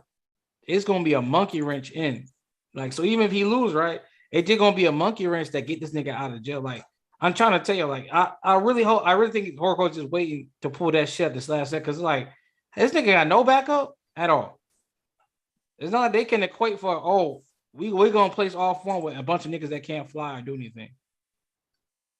Like, I don't know, that just don't sound right. Like the heroes, like I said, the heroes could choose their headliners, but they the biggest threats, like the head honchos, but they couldn't choose everybody that they was paired with.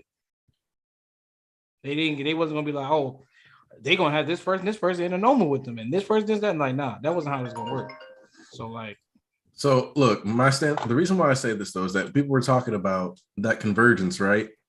Mm-hmm. Wanting to be able to get things and people popping. So there's a couple ways you can do this and have everyone more or less reconverge around Camino. So first off, what you would do is, as we've already mentioned, Dobby's got that potential prominence burn popping off. So you have that fly off, make it an AoE going all over the place. Make it something bigger than prominence burn, make it something like Final Atonement, but have him actually kind of survive it.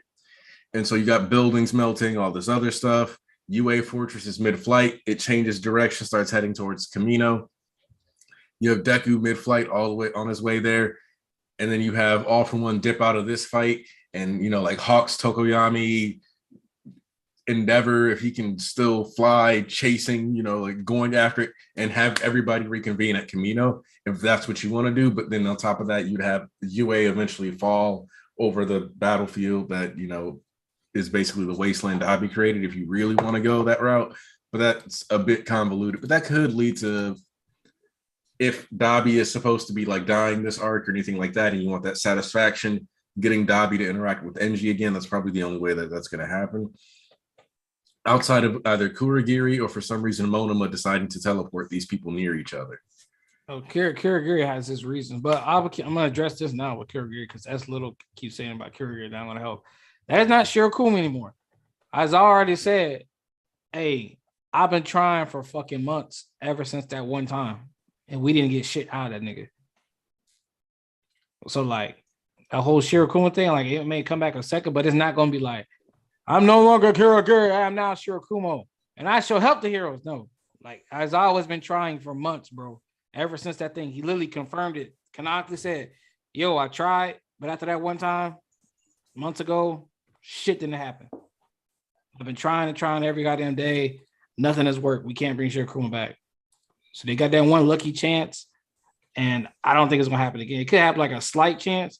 They have like Shirokuma pull something to help them, but all in all, it's Kurogiri at this point. I think it will happen again. Yeah, it's just like for a split second, like help them out with plot, whatever. Like as far as it being Kurogiri, I mean Shirokuma in its entirety and keeping it up like the character to the end. No, it's Kurogiri right now, because they already said we've been trying for months and shit didn't happen. What Aizawa, he said shit been happening and we can't. So I'm not gonna hold y'all. That season 6 PV look kind of fire. Can I just say that I've been saying for months, you can track this in the server, that season 6 is going to be fire. I was optimistic and I was proven correct. I just want to say that. Look, I'm happy for you. I'm still a little pessimistic about this. I get that. It looked kind of, but it does look good. I'll give credit for it. I think part of the issue will always be that, and I know people don't like hearing it, but certain narratives were more fun for people to run with than the reality of the situation. Last year or last season, mid-production, they switched how they were doing stuff. Not only did they do that, they also, it's clear that there's a board that likes to make some cuts. We know that they recorded lines for Spinner. We know that they were working on episodes up until the day or like hours before release type stuff last season. That is directly because of COVID. But Anike, remember, it's the movie's fault. It's only the movie's fault. It's always the movies. Listen, I don't care what nobody say. That PV was fucking fire. It was great. And I saw in it was heat. My point isn't to like say that like I'm just saying like a lot of the things that people are worried about with season, like people don't like being honest about how much of a storm was also surrounding season 5 and leading to its production issues, because it's easier to be reductive and make it one thing of, well, Bones just doesn't want to do this, when it's always going to be more complicated than that. Typically at these kind of things, it's rarely just, we don't want to do this. And now they have the capacity, they already know. And I'm glad you're saying you're not blaming the movies anymore, because the movies have a separate animation team that, if they want to, comes back in when they're done with the movie. And I know some people are like, well, I don't think no, because I don't know if people know this, but one of the complaints about working on My Hero that animators have had is that it's not a series that you get to be as expressive or creative with. Like, you're a lot more held to a certain standard within, doing scenes and work for that series. So a lot of the people who are leaving those projects are like people who, for example, a lot of people didn't realize it at the time, but I remember BG bringing it up, where a lot of MHA animators moved to go work on Carol and Tuesday, which was just like an anime about, I think, like a musician and like some bands and stuff, but it was, they got to have more creative freedom and so do basically more stuff. They just don't like replicating Horikoshi panels. It's like not having to be like replicating Horikoshi's work, but then also not being as restricted in how you decide to present that work. So it's like, if somebody's working on the movies, there's a chance they would work with the season, but there's just as much or bigger of a chance that if that movie didn't exist, they would just work for a different studio or go to a completely different show. Yeah. And I think that's the thing that people really need to recognize, instead of just reducing it to Bones doesn't like this. And while I will say that there's clearly some executive bias to the way that the anime has been handled, because people have tried to argue against me for using the Peroshi tweet. But fun fact about My Villain Academia, when it was airing and we had gotten the swap, and I was kind of talking about how there's probably issues with like political undertones of the arc and the way that it kind of confronts some of the social norms of Japan, Peroshi deleted that tweet that was saying that My Villain Academia was controversial. During season, it adds a lot more validity. During season 5, the taboo tweet got deleted. During the season 5? During My Villain Academia run specifically. Which adds a lot more validity to that tweet.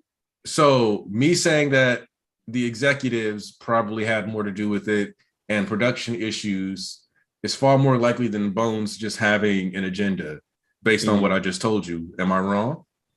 No, you are not. But what's the agenda that people want to go with? Bones is tired. Bones doesn't care about My Hero anymore. Bones doesn't care about My Hero. Bones hates this. Bones does that. Because that's all sensational. You can run around and get a bunch of clicks off that. Like, For Neverworld is one of the first Anitubers. Dude's been in the game a long time. I have some respect for him. He's a dude that, like, one of the first Anitubers I watched. But he definitely makes this mistake of, like, just putting out inaccurate information sometimes.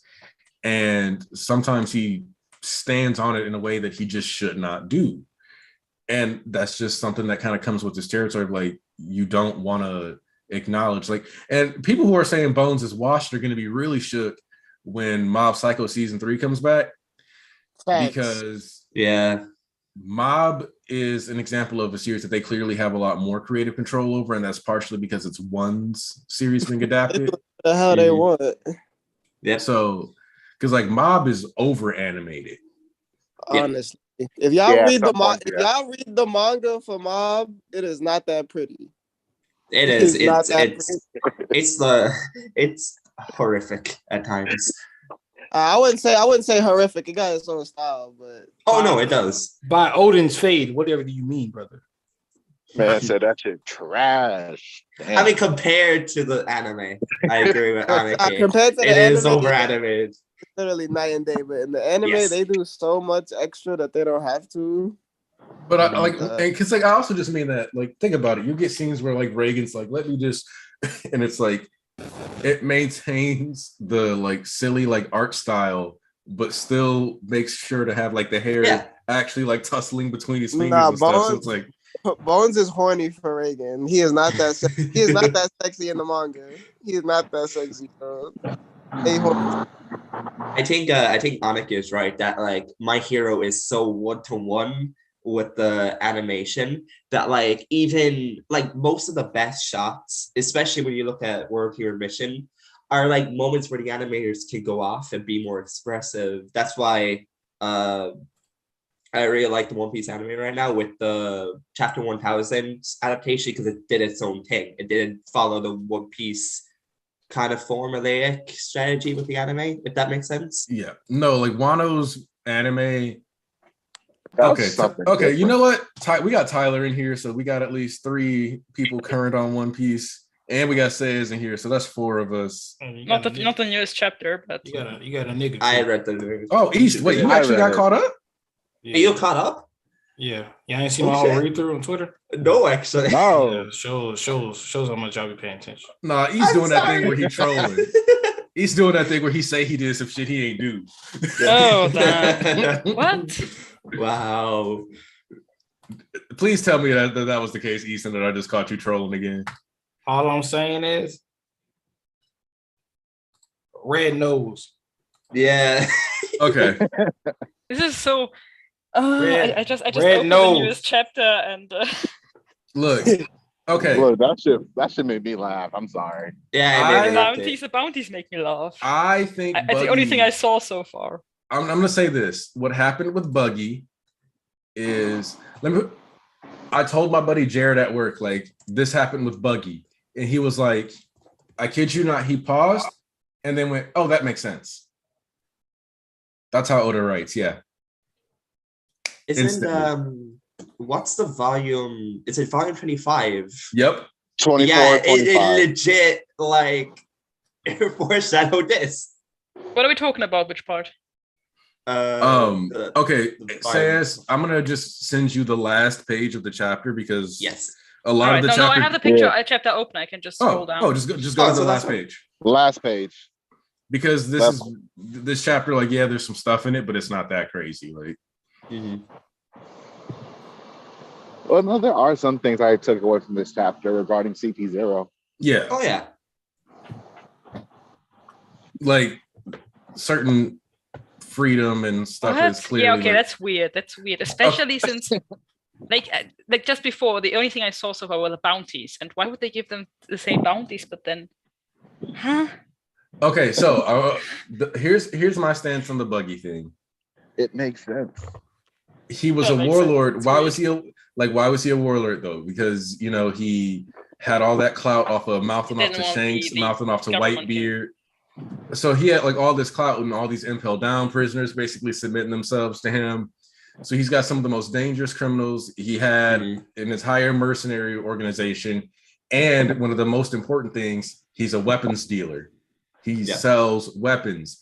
And Buggy is a dude that when he debuted, the thing that was hyped up about him wasn't his power, but his mind and his craftiness, his gadgets, his buggy balls that could blow away half a town. Then when he was in Impel Down, while in prison, he made Muggy balls. 10 times stronger than buggy balls on a prison budget. I think now it's like 1,000 times stronger. If it's 1,000 times, like, even if it's just another 10 times stronger, those, like, at that point, a Muggy ball one shot an awakened zone user. So his weapons are good. Like, whatever weapon he has by now, bombastic. Probably It's smaller. actually kind of weird that he came up with something way more impressive in Right. down in like 2 years, and he did the rest of his life in these blue. And that's what I'm saying. Like, if he was able to create a way better weapon while in prison, then why would he not have a equally as good or even bigger weapon after 2 years of having access to clout, fame, resources, and like he's got enough money and stuff that he should be able to make his own thing. And with Kaido and Big Mom, you know, falling out of favor, and if you remember what happened with Dressrosa, there's a vacuum in the weapons dealer industry anyway. And if Buggy's a weapon dealer, he's just going to supplant that role that Kaido was filling. So, you know. That last chapter, the last panel, Green Bull? Or is that Kizaru? No, that's Green Bull. Green Bull, right. Yeah. Finally. Yeah, man's leaving flower gardens as I'm he just walks. confused why they have the same bounty. It makes no sense. Yeah, I'm not fond of that too. It feels kind of low. It feels like It's literal another world government half-assed You're attempt supposed to to be make us mad. believe that they are actually equal. Yeah. I mean, that is partially what it's supposed to be. What I will say in favor of like, at least like Law and Kid, is that a lot of the strategy aspect that led to the alliance succeeding was definitely more on their shoulders. Yeah. And I do think that strategy is something that gets undervalued and like being able to be a proper commander. But like many people have said, it's also that if you just add up the two bounties and then divide it by 3, since they're all 3 captains, that's where that was coming from. But yeah. But I mean, we start the chapter off with the world government saying, yo, we need to suppress this. Like, don't give this too much light. And that's the other thing too, is that shout out to Big News Morgan to go. If you look at Law's picture, he's using Kroom in it. All 3 of them have awakening photos. Mm-hmm. So one of the things that I've kind of talked about, and I just think people need to like have in the back of their minds, is that if Kid's Devil Fruit with Awakening can let him create an EMP laser and stuff, depending on what the schematics are of Pluton, he can make as many Plutons as he wanted. Mm-hmm. And like somebody else mentioned, Kid's Devil Fruit and its awakening could easily have been responsible for why the Grand Line is the way it is, because it's a bunch of different magnetic fields and stuff. So you have a lot of potential for Kid's Devil Fruit to be this big thing within the story. We already know Law's Devil Fruit was a big thing because it had a bounty higher than any Yonko except Roger and Whitebeard. Like Law's Devil Fruit was worth more than Kaido. So all 3 of them awakening. So basically all 3 of them have the potential to have legendary Devil Fruits, with 2 of them being D's, 2 of them being Conquerors, and all that other stuff. So I think that's where it's going to come out, that like more of that stuff. And keep in mind that also in the case of Law, they don't know that he's a D. Yep. Yeah. So there's like the hidden D value too in Law's bounty. I'm so confused by their like attempt to remove the D from Luffy, I would assume. Because everybody knows already that they're there, or was it not part of D? I think like that was one of those things that I thought was kind of funny too, is that like it's like way too late to remove the D from his name. Like the 5th bounty post. I think it's just like trying to force Luffy and Roger parallel. Yeah, like how they kind of changed Gold Roger's name. I just think it's just like a forced thing they're trying to make. Oh, that's a comparison. Both Luffy and Roger. Yeah, have been altered by the government. I don't know. Yeah, that does kind of seem to be what they're going for. Is like, see, it's like a Luffy and Roger comparison. But and that was like the other thing too, is that like Alvida is a combo of Big Mom and Kaido. Mm-hmm. And I saw somebody point out that like Shiki the Lion, and then you got Richie the Lion. So Buggy is basically the modern Rocks, but with like all the discount versions. And then I saw it pointed out also though that Buggy and Shanks are both supposed to be about 39 years old right now. Mm-hmm. And God Valley took place 40 years ago. And if you think back to what Roger said when Momo was born, when they were holding the kids, they were like, oh, it's been a while since we've had babies on the ship. And if you remember, they said that there were slaves and the celestial dragons at God Valley So the reason for Shank's connection to the Gorosei could be that he was a celestial dragon, and Buggy might actually be the son of Rocks. It's probably the reason why he doesn't have an actual name, but just the I don't know whatever that is. Well, you know what? All I know is Buggy is gonna sit on that throne of the world and Mary Jo's. She's gonna sit on it. It won't be Stelly. Buggy's gonna sit on that throne. I can see it. I mean, Buggy's goal is to be king of the world. So I guess you could also flip it and say that Shanks might have been the son of Rocks and Buggy's actually a CD, but you know. That would be less fun. Good. Yeah. Good though. I just want to know what happened in those 7 days, because last we saw Buggy was surrounded trying to escape. How you go from that to a Yonko? I want to know about all the Shichibukai, to be honest. Well, my stance on it is that if Buggy has developed a higher tier like Buggy Ball, like one, if you think about it, if he just gave everybody a couple pea shooters and let them launch Muggy Balls at the ships, that's probably enough to destroy a Navy fleet. Like if he just shot like 10, 50 of them out at a ship. Improved Muggy Balls are also like extra dangerous, because if they not just get stronger but also got smaller again, you're slowly reaching a point where they are just as big as, I don't know, medicine. You just can swallow it and then poof. Right. Like, so I just kind of look at it was you know, like Buggy might just have blown away the fleet, because especially with the scans calling him the bombastic clown, I'm assuming there might have been some kind of pun in there involving Baku, and I think that would be the end step of that, where like having Buggy have that bomb and all that other stuff would just be the payoff for him, especially because then he would be a Yonko who's a Yonko because of his weapons, not necessarily because he's physically strong, which I don't think is a bad thing. I think that's a good direction for Oda to take that. Well, how are we feeling about Vice Admiral Kobe? Man, I'm waiting for it. As far as I'm concerned, Kobe might have actually caught Boa, and I'm fine with it. Kobe's got the highest growth rate in the series. Vice Admiral Kobe. Give it to me. I need that boy to SSG smoker. Look, it's been a week or two since Kobe was talking to somebody. He might have ranked up again. SSG Smoker is one of those ones that I don't know if I like it or not, but if it happens, I'm okay with it. I kind of want Smoker to be relevant power wise. Yeah, so. I do too. I miss Smoker. Needs to be. I miss him so much. I'm so disappointed if it doesn't come back. It's just. Yeah, I agree. Oh, he can get folded again, huh? Wholeheartedly. What? Damn, Thomas, how you gonna do Smoker like that, bro? Oh, whoa! Right, wait. The slender, I'm not taking it. But I will get off the One Piece now. I just wanted to real quick ask that. Had to get that out real quick, because I do kind of want to do a One Piece stream later. Because we're on break for a month with One Piece, so I kind of did feel like doing something with it later. Right. So if we're back to MHA, I wanted to ask something about AFO's quirk. All right. And that's, do we know the most individually powerful quirk AFO has? Because I've been wondering for a while why he doesn't take the really powerful quirks. As far as we know, there was never an attempt for him to take Endeavor's quirk. When he attacked the Pussycat Dolls, he took the Surge quirk, which is very useful.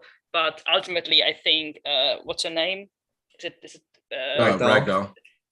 Ragdoll, the Earth quirk. No, the Earth. Oh yeah, Pixie Bell. Right. That's I think individually a stronger quirk than Surge. I mean, Surge is super useful, but controlling the Earth would be like super powerful. Man, so why would they take Surge? More utility based and just pure power. Yeah. My stance is that quirks are like data files, because DNA works similar to data coding. And so my stance on it is that maybe the Hard Flame fan quirk is, just to keep it simple, a 10 megabyte download, but Hell Flame is a 1 gig. Yeah, this chapter made me think that maybe it comes from his need to subdue the Vestiges. Yeah, I think that like maybe people who are too powerful, just the one powerful quirk he got, Shigaraki got, was New Order, which for obvious reasons gave him major trouble. I also think it comes down to Alpha One's personality. It's like he's never going to be the one who like takes the strong top of the line quirks, except for One for All. I guess it's just something he's really likes because he wants to be the villain. He wants to be the Demon King. So what better flex is there to be the Demon King by using weak quirks? Although useful. Let's address the super chat. The main reason why I thought there has to be a practical reason for it is because if you look at his goal that he told Aoyama, which Aoyama told Deku, that is that to basically have all these quirks that can create all these important things and rule the world with it. The smartest thing would be just to have all the quirks that can do that. Like to have an actual water quirk, an actual powerful water quirk that can control water when he wants to sell water as a commodity around the world, for example, or an electricity quirk put out Endeavor. And he could. It would be so much easier for him if he would just take these powerful quirks rather than these small ones. So I'm thinking about whether this need for him to subdue the quirks, which now are rebelling, is the reason he's never even tried to take really, really by themselves powerful quirks. So I'm about to talk about this after I read the super chat. Oh, super chat. Hold up. Tony America. Hey, it's been a while. Buggy will be a pirate god and Endeavor stays most consistent plot line. Yes, it's the most consistent. I agree. That's what makes him great. Oh, right, now back to and for my crossover episode, just remember Kaido is the Endeavor of One Piece. No, what? You don't. Weird insult. Well, back to MHA. Back to MHA. Kaido is a Walmart Sloss and Swap version. Oh yeah, no, he is the Walmart version, but yeah, it's the same character archetype. Yeah, you can take that with. I don't even like that comparison. I don't like that either, but at the same time, it's fascinating. Coyote's saying, All For One would rather have strong followers. That is definitely true. He definitely said he's definitely the type of nigga that would rather have niggas do his bidding than him doing fucking. He's lazy. He's lazy. Yeah, it's also about opportunity cost. Exactly. Like, he likes having niggas go out there and do his things. And you gotta think, he's old as shit. Mm-hmm. He had before he got injured, he had Makia doing his bidding and going, like, it's literally confirmed Kirishima passed back. He had Makia going to do his bidding. Even when he was strong at his peak, he still had niggas going to do his bidding because Makia was his bodyguard back then. And he had niggas he was reveling. Oh, I didn't tell people to go blow up this building, but they blew up because they fuck with me. He revels in that. He revels in that feeling like this guy. And then even like people keep constantly forgetting that one panel on 253 or I believe 253 or 256. It was about all man was talking about something. Yeah. Back in the day, he had a degree of power that was hard to imagine. He had a degree of power that was hard to imagine in this day and age because it's so saturated with all these fucking heroes. Back then, he went around crushing anybody that posed a singular threat before. So like now in this day and modern day and age for the past 20 years, 30 years, it's All Might been running around doing all his shit, this, that, and the other. It's like he ain't had no reason to go like, oh, I want this strong quirk and this strong. Like it's like he's doing some he's letting niggas just do this shit. Like he got strong opponents. He was focused on his Nomu and shit like that. You know what I'm saying? It's like he wasn't going after like big name heroes and shit like that. Especially in the last couple of years, because all my fuck the shit out that nigga. He mushed that nigga face back in. So he was really high. And before then, he was high even in the Vigilantes flashback, which most y'all ain't read. Way back in the day when Miracle was still in high school and she teamed up a rapper in O'Clock. Vigilante's over. You wanted to know that. You didn't want to know that, you should have read it. But they were teaming up back in the day, back when Miracle was in high school and the underground fight clubs were still going on. He was still lurking in the shadows as the more heroes came out. And Maka going to do his bidding and collect people and shit like that. So it's not about like, oh, this is a nice quirk, but is it really worth my time to get at that point? No. I agree that he's lazy and he probably prefers to let others do his bidding. But that shouldn't stop him from taking powerful quirk when they are there.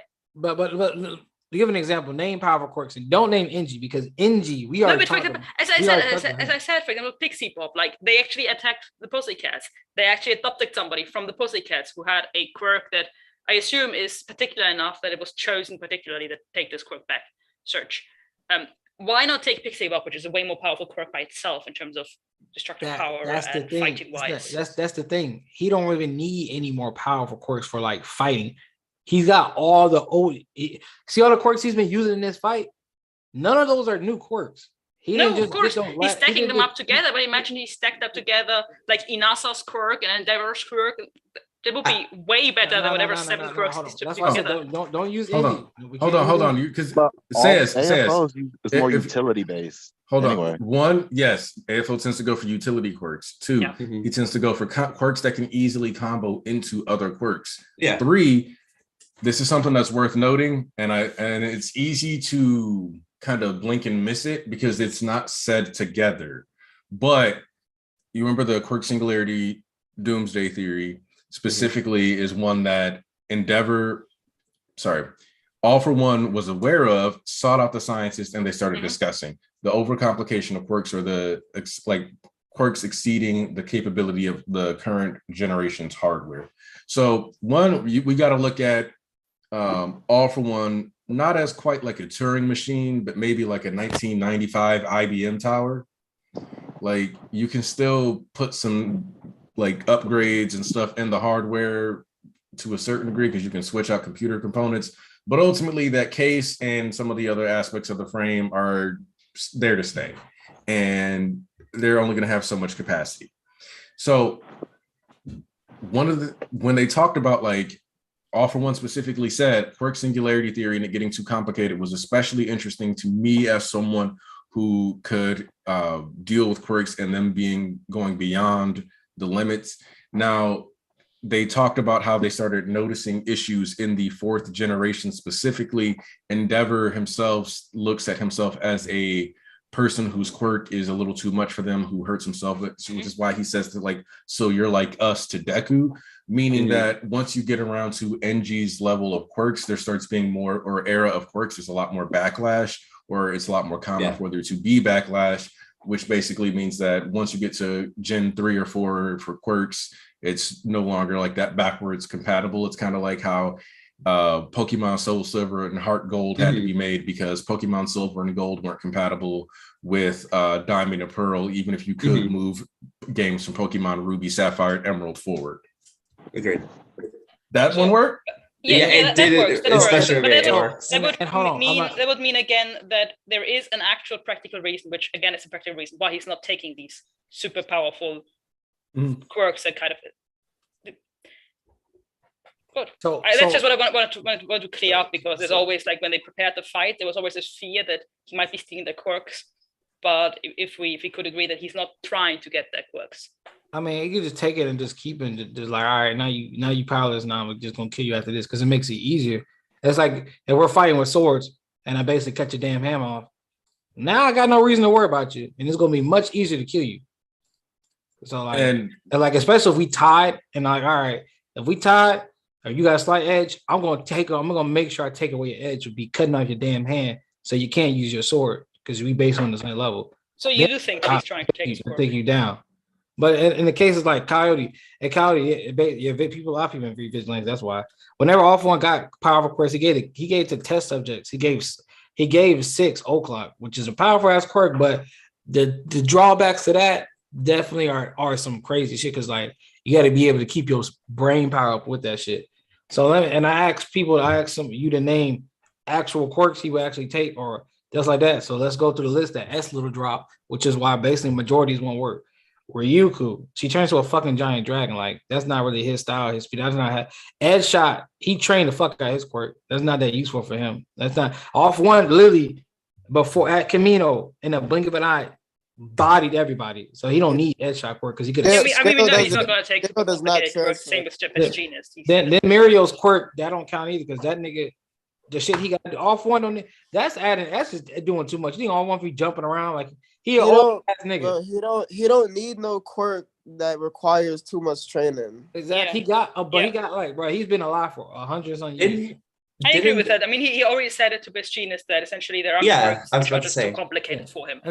He said, I'm on the chapter right now. I'm on the page. He said, your strength is a product of endless training and a wealth of experience, but I don't need it. Although he was referred to Shigaraki, there is an element there that could relate to him, where it's like, yeah, I can't sit back and learn how, even though I had all the time in the world, I still need a plan. I still need to do all this. Exactly. So he's going to go for more simplistic quirks. So also, hold on, I want to highlight something that Coyote pointed out, which is that whenever AFO gets really good quirks, he usually ends up having to offload them or choosing to offload them to someone else. And the person that Coyote brought up specifically was 6, and the quirk O'Clock. And O'Clock is a really good quirk, but it is a I would say mid-tier skill floor, and that you can do a lot with it, but it is high skill ceiling too, in the sense that it's really easy to mess up how O'Clock works and accidentally overdrive yourself out of effectiveness. You could say the same for what S Little mentioned here, where for some stupid reason, All For One did take Chizaki's quirk. Although like it would have been a very useful quirk, this quirk relies on your knowledge of surgery and medicinal stuff. It's like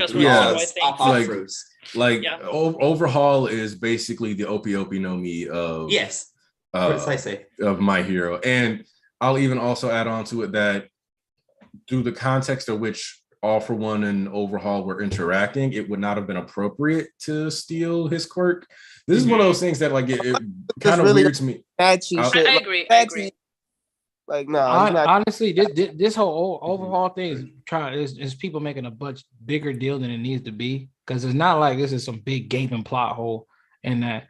Because niggas will find anything just be like, well, why did they do this and do that in My Hero? And then in the other case, they just let shit slide. But they have to go the extra mile.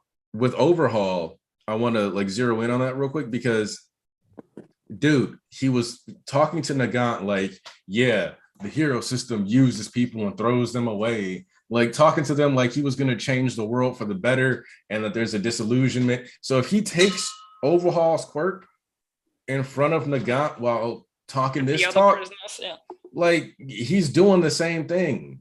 Yeah, just taking the value. It would have been hard to get the prisoners on his side if he first went through them and took the quirks that he thought useful from them. So no, but that's the thing too. He don't need any more quirks. He's not looking for any more quirks. No, I mean, there's that too. Especially with Overhaul, I agree that because putting people back together would be super hard, but taking people apart would be easy with the quirk. Shigaraki already can't do that. I mean, Shigaraki can already take things apart.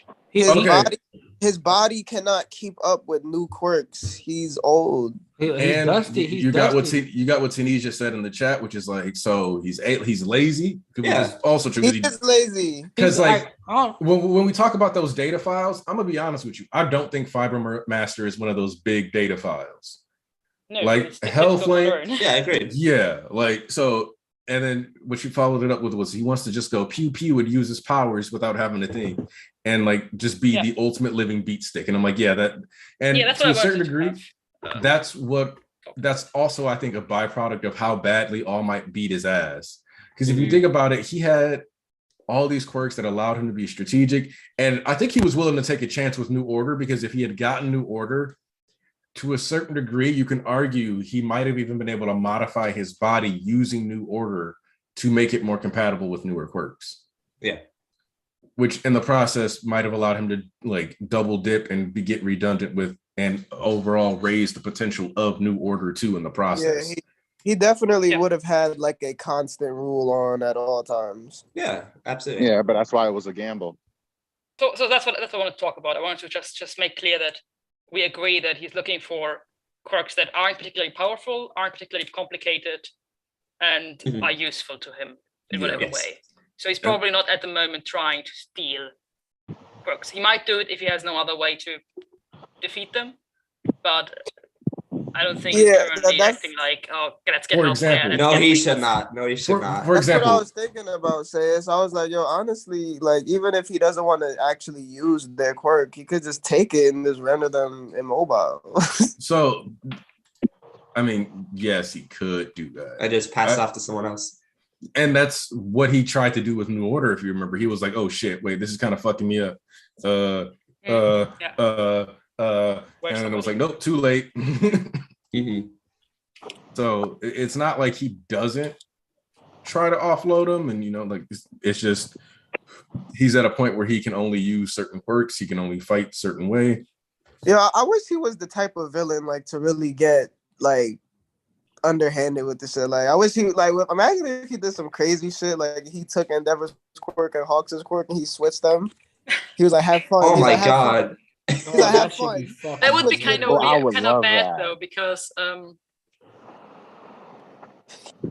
like Endeavor would grow fully functional wings then. Hawks already lost. No. They would know how to use it though. That's the thing. Yeah, they would know how to use it, sure. It's like Also, body swap. It's the body swap cliche. It's the Freaky Friday episode. Yeah, Freaky Friday. It would be fun. I wish he did stuff like that. Like Because you're I asking mean, for if he was actually cool, yeah. I mean, he can. He showed that off in the Vestige flashback. Also, he swapped two people's quirks. right now. We absolutely can. Right now, absolutely. I wanted to highlight an example of him using weaker quirks, because this entire time we've been seeing him use those spiky rivets and stuff. Mm. And if you notice, he like turned off most of the quirks that were on his hand. When we saw the Vestiges rebel against them, we saw somebody who happened to have like two horns on their forehead, which likely means that rivet quirk that he's been using to make those spikes is just him replicating that quirk somewhere else on his body as a means of like, so that's what, like when he's using these weaker quirks, it's because by taking those quirks, he can apply them in ways that they weren't necessarily initially supposed to be utilized. It's like how the wing quirk is a heteromorphic quirk in principle, but because he has all for one, when he takes it, he's allowed to turn it on and off. Yep. Mm-hmm. Poison tree. That's the point right Honestly, there. It's like if one was really a gangster, he would have switched everybody's quirks and left the battlefield. So I already told you, Kenjaku created an off one. So He would just as a gag go into hospitals, look at the newborn babies, and just switch the quirks around. Just as Isn't that kind of the real world example of swapping babies at birth? So that would be sadistic. It would be like, imagine like making sure that it's like, as long as it's like a heteromorph baby, like you pull up and you swap the quirks and you're like, yeah, you're gonna think something's off here. Like, imagine if you go to the hospital and it's like, oh, look at that couple, that loving couple that was like, they're both water quirk users, and look at this loving couple of fire users that had babies. Troubles. It'd be a shame if somebody were to swap these, because now it's like, did you cheat on me with a fire user? Yeah.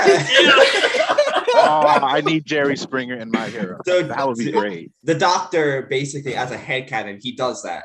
Are we just gonna say that? Hey, I wouldn't put it past him. Yeah. No. Like at all.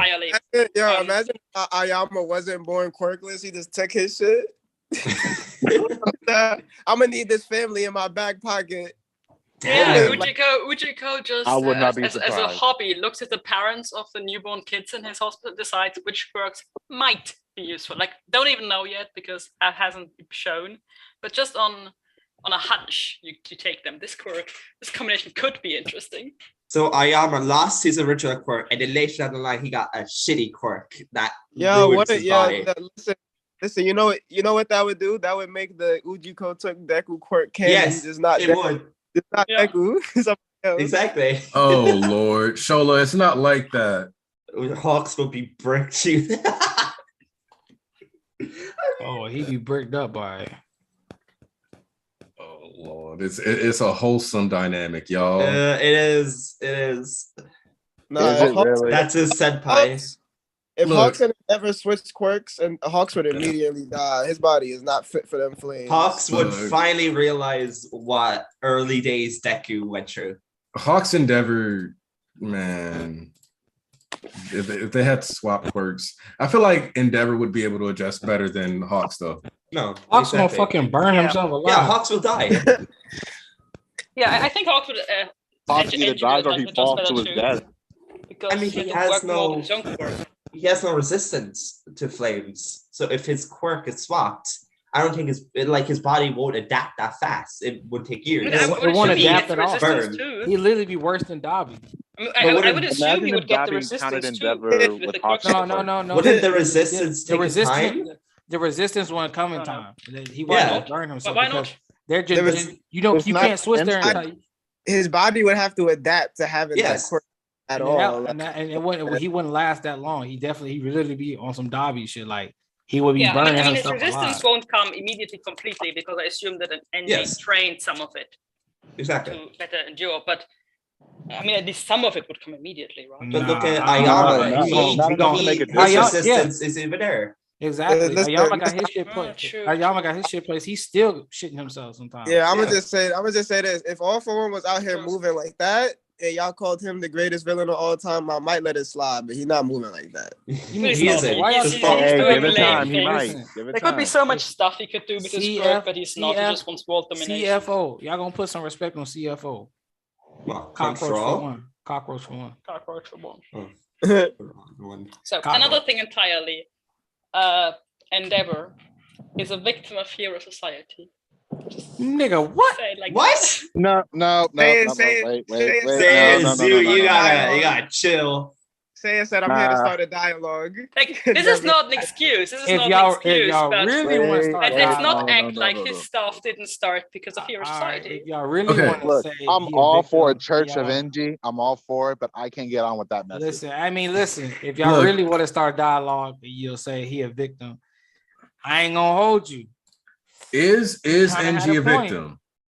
Objectively, yes. I feel like in general, not. I feel like if we consider as much a victim as I don't know anybody else, but if we consider Kota a victim of hero society, then I guess Endeavor would be a victim of hero society. I mean, but listen, he is as much complicit or more with the same issues. Yeah, of course. So it's one of those.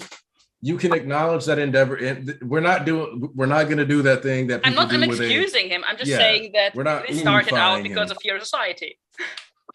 Because like all of this is, and like to a certain degree, you could say that Endeavor, like I've said, Endeavor could socially turn out the same way because ultimately his plot isn't necessarily one that's I have to be a superhero to make this story work. It's technically also just hell. You could switch him. You could make him an accountant and make Dobby horrible at math, and you could still tell a similar-esque story, obviously not with the same rawness and Kino and action, but like that idea behind like what Endeavor represents is still there, whether it's like quirk-based or not.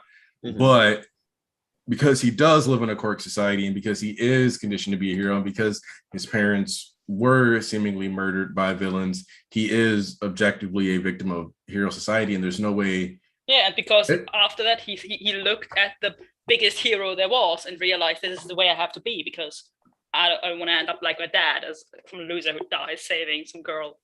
And I also will say that this is partially because of where in All Might's era this is, because this is within the first 10 years of All Might being a hero. Yeah. Possibly sooner. Yeah. So he was just put on he was still hot. Harder evidence on on All Might's age, right? Technically, when Endeavor was in first year at UA, which is when he was making his hero name, All Might would have been around maybe 26, maybe around that age. They're about 10 to 11 years apart. Japan. He was still hot. He was still hot in the streets. Hey, so I mean, listen. Since we on this Endeavor train, and here, victim of hero side, this, that, and other. Wait, huh? What the fuck? I ain't gonna hold you. I ain't condoning what he did. I mean, if I was that nigga, I ain't gonna hold you because some kids might get pot on.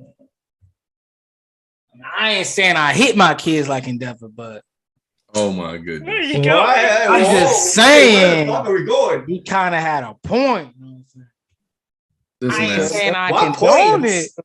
But Just because I'm in this stream, I do not condone what he's saying, and I do not align myself with his ideals. I just want to make that known. Hold on, let me find it real quick. I gotta read this off perfectly because I gotta make sure I keep this statement consistent for all legal purposes going forward in the future. Please don't speak for me, nigga. No. I mean, me and Ty was talking about this in the Bro, DM. Very well. Hold on. I would like the record to show that all views expressed here while are being discussed on this stream are not necessarily Church of MHA sponsored or endorsed ideologies. As such, we would like for you to understand that these are simply discussionary topics and not to take everything with a grain of salt, not assume any official stances. There's no, the only official stance on whooping children that the Church of MHA takes is that you should not be whooping children. Yes. Unless you're NG. Instead, give them a nice cold brisk. Yes. Something like brisk, that. we want that sponsorship.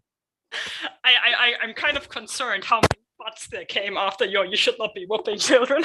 Yeah, all I'm saying is we talking about Endeavor, so I want to bring this up too, because like his plan was really foolishness.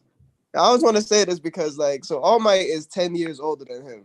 Mm-hmm. His plan was to have kids and wait for his kids to get older to surpass All Might. What if All Might died by then, bro? It was a bit weird. It was like it would have been easier to somehow if he died. Then I think it might have worked better if Toya had worked out. But I mean, it would be like Toya was born 10 years before Shoto.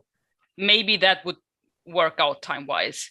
But Shoto was too late already. Should have realized that soon. But he was at that point. He was already trying to fucking breed another one so Toya could let it go. Which I don't know, still the stupidest thing I ever heard. But I don't know how that was gonna make him feel better. It's like, it's okay. You're not the chosen one. We finally found who we was looking for. You can go be a basic nigga now. It's okay. You replaced you. Like, now, be nigga, yourself. what the fuck? You gonna get out my face, nigga, if I shoot you too? Yeah, he must have really looked at All Might as some type of god though. Like, I mean, he did say, he was like, yo, you're not a superhuman like that, nigga. They didn't even name All Might. Hold on. Did he even name All Might? Nah, it was like, they did. Not till later. Actually, it's crazy that they kind of name dropped Deku too. They said you'll never be like All Might or Deku. Yeah. Like Aniki said that he's stuck between two areas of MCs. I meant in the page where the panel is specifically All Might. They even like name dropping. It was just like, think back your envy toward true Superman and your inferiority complex. And they just really that's what I mean, a victim of your society. To a certain degree, like you'd agree with Endeavor? Yeah, I get what it says. It's saying because, like, from a sociological perspective, if a career is glorified, it will push people towards it. So it's kind of like how people get into is it really a good idea to have a lot of like borderline like pro-military films, etc.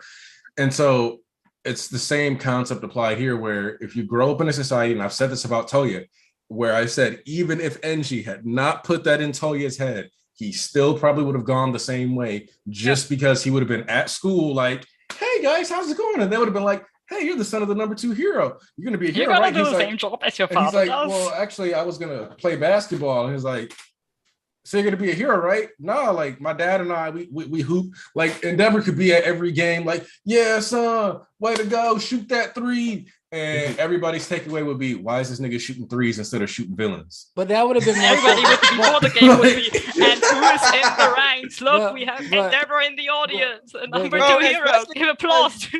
Bro, especially because of what type of hero Endeavor is on top of that. Like the fact that he just beat niggas up. Like you would think he would breed a whole family of like strong niggas. Right, like let's just say that everything about Endeavor's career, besides like the jealousy and the rage, is the same. He is still the dude with the most cases. He's still the dude that like it's like, whoops, I accidentally beat your ass a little too hard. All of that remains the same. Super chat. Oh, Dead Kush, coming through with the how they name drop All Might and Deku, but not Wash. I'm sick. I mean, Deku's just that guy. I'm just saying. He knew to keep the guy's name out of his mouth. He knew better. Look, Shiggy is gonna acknowledge Wash. Okay, just give it time. Or Poche Cloud for real. It's really crazy how Deku's been added to his psychology. Yes. Yeah. Ever since Sports Festival, he had like this shows that his inferiority complex didn't end. It never ended. Hero. Like even after, whenever he saw Deku, he just added on to it. Yeah. But I think it's interesting because whereas Enji seems to reject his inferiority to All Might, I think he embraces his inferiority to Deku. Yes. Yeah. I think that when he sits there, he's like, he's the reason that I even have a shot at fixing things with my family. He's the reason that Shoto was able to like figure out his own abilities and really come into his own. He is the one that was given one for all, the quirk of my predecessor that I was so upset over, and he will likely be the successor of my #1 mantle, ignoring, you know, that the hero billboard chart is probably dead. But in EA, his EA mindset probably. Yeah, but it's also, I was going to say, it also comes down to the fact that, I don't know, like, it has been shown on panel, so we don't know, but Deku is the first person, period, in the story to talk back to Endeavor that isn't him, what's the word? It isn't little Shoto, you mean? Yes. Shoto talk back. He stood up to him. Yeah, he stood up to him. He actually told it to him straight that I am not All Might and Shoto's not you. And ever since then, it had an impact on him. Yeah. Another Endeavor and Deku moment that's very underrated is in the war when Dabi was talking shit. Deku stood up for him then too. You're not Endeavor. And then he was thinking about. He was like Midoriya. That's what made him move to go attack Maki again. Yeah, so I'm like, to a certain degree. I think another thing is also that he sees it from the other side. Like as a kid, he was a kid looking up to All Might. Now he's an adult looking essentially down on Deku, who is looking up to him. Like Deku is in a way. Of course, at first he was very against Endeavor and the way he treated Shoto, but as soon as he realized that Endeavor changed, he looked up to Endeavor. He tried to get his help for growing stronger. And I think seeing this boy try so hard to become stronger and get stronger, and even admire him for it to some degree, helped him see it from the other side. Like he knows this kid will grow up stronger than him, but he also knows like he wasn't born stronger than me. This kid, and I think that helps the superiority complex. Like he's not inherently superior; he's working to be stronger. And that's something that I think you can also look at from when we got the debut of Vanishing Fist, where he was starting to get to that point, or like I think. Because he says, so what if my strength alone isn't enough? And so I think, but you know, he still got the Endeavor mask on at that point. So he's like, so what if my strength isn't enough? And it seems to be like, okay with the fact that he can't compare to All Might. And I think this is kind of like a continuation of that psyche though, or like that standpoint where it's like, I do not compare to All Might. I don't even compare to All Might's successor. Even if the world doesn't know how great Deku is yet, he knows that his legacy, and I've called it this before, he knows that he has the most monkey paw tenure as a #1 hero probably anyone has ever gotten in this series. I agree. He is placed between All Might and he is placed between Deku. And this is also what I mean when I say that Kaido is the Endeavor of One Piece. Stop saying that. He is stuck between but he's right. Like Whitebeard and Roger and Luffy. Like that's a horrible spot to be. Like and his whole thing was like unlike NG, Kaido didn't even get the position in the end. Like NG at least got the official title. Like all Kaido got the title of strongest creature in the world, which like kind of stuck at second strongest, and then was like, yeah, okay, I'm just gonna be the second best forever. Yeah, and so, but it's like that idea of like not living up to chasing after other people's legacies, and that being the sense of your depression and your madness and your sadness. And with NG here, like him finally picking that hero name, which I think is worth noting that I don't think he picked it until after his dad died. Yeah. He's very old because, I mean, most of the kids chose their hero name in the first grade. And even those who didn't at first, like Bakugo, chose it now, which is start of second year. Yeah. Endeavor looks like he's third year already. I mean, already graduating. At the time, that was like 30-something years ago. So we don't know if they had. Like the times changed. That was like 30-something years ago. And sure, it's changed. It's just like that's the only information we have. I do want to say, noting that it's like he saw his dad die, and then a while later is when he grew a few more years. So it's like that's been something that was kicking around in his brain the whole time. I'm not even sure he was already in UA at this point. I don't. Maybe he was middle. He also acknowledged that he wears his mask just to flex. Put on airs. I do think one of the most interesting things about Endeavor Deku, like their relationship, is that maybe they don't realize it, but young Enji is Kota if he never met Deku. I don't think Endeavor ever had that support system that Deku gave Kota. Also looks a bit like Kota, and it's like water, fire, kind of cool actually. Yeah. And when you think about it, also, I want to add on to this is that even though Kota didn't like heroes, if you remember, he did actually manage to generate strong enough water to blast into the rock after a while. Yep. So it's like he was practicing getting stronger with his quirk, even though he hated it. It just comes down to the fact that like most villains just need a Deku. That just means Deku's the best character in MHA. I'm sorry, I'm just saying. But in general, there was no confirmation that Enji's father was a hero, right? From my perspective, it looked like he was just a civilian jumping into safe. Better human liberation. It definitely looks like lives on. I think Endeavor's father did what Deku did for Bakugo. It went downhill. I think it'd be a lot more tragic, a lot more, I guess, more not kind of like I wouldn't want to see Endeavor's father be a hero because it just adds to the tragedy of the death. It's just a normal person. I love how just everything about Endeavor's character from the start is just every main character trope, every main character theme turned on its head. Things one might say to a Deku was a true hero moves by himself. Like that's what makes a true hero. And if we assume that this is what Enji's father did, but then he died, it's just this whole theme turned on its head, and that's just it's a theme throughout the whole of his character. The other thing that this is a small thing, but I always like doing the Endeavor power scaling progress check.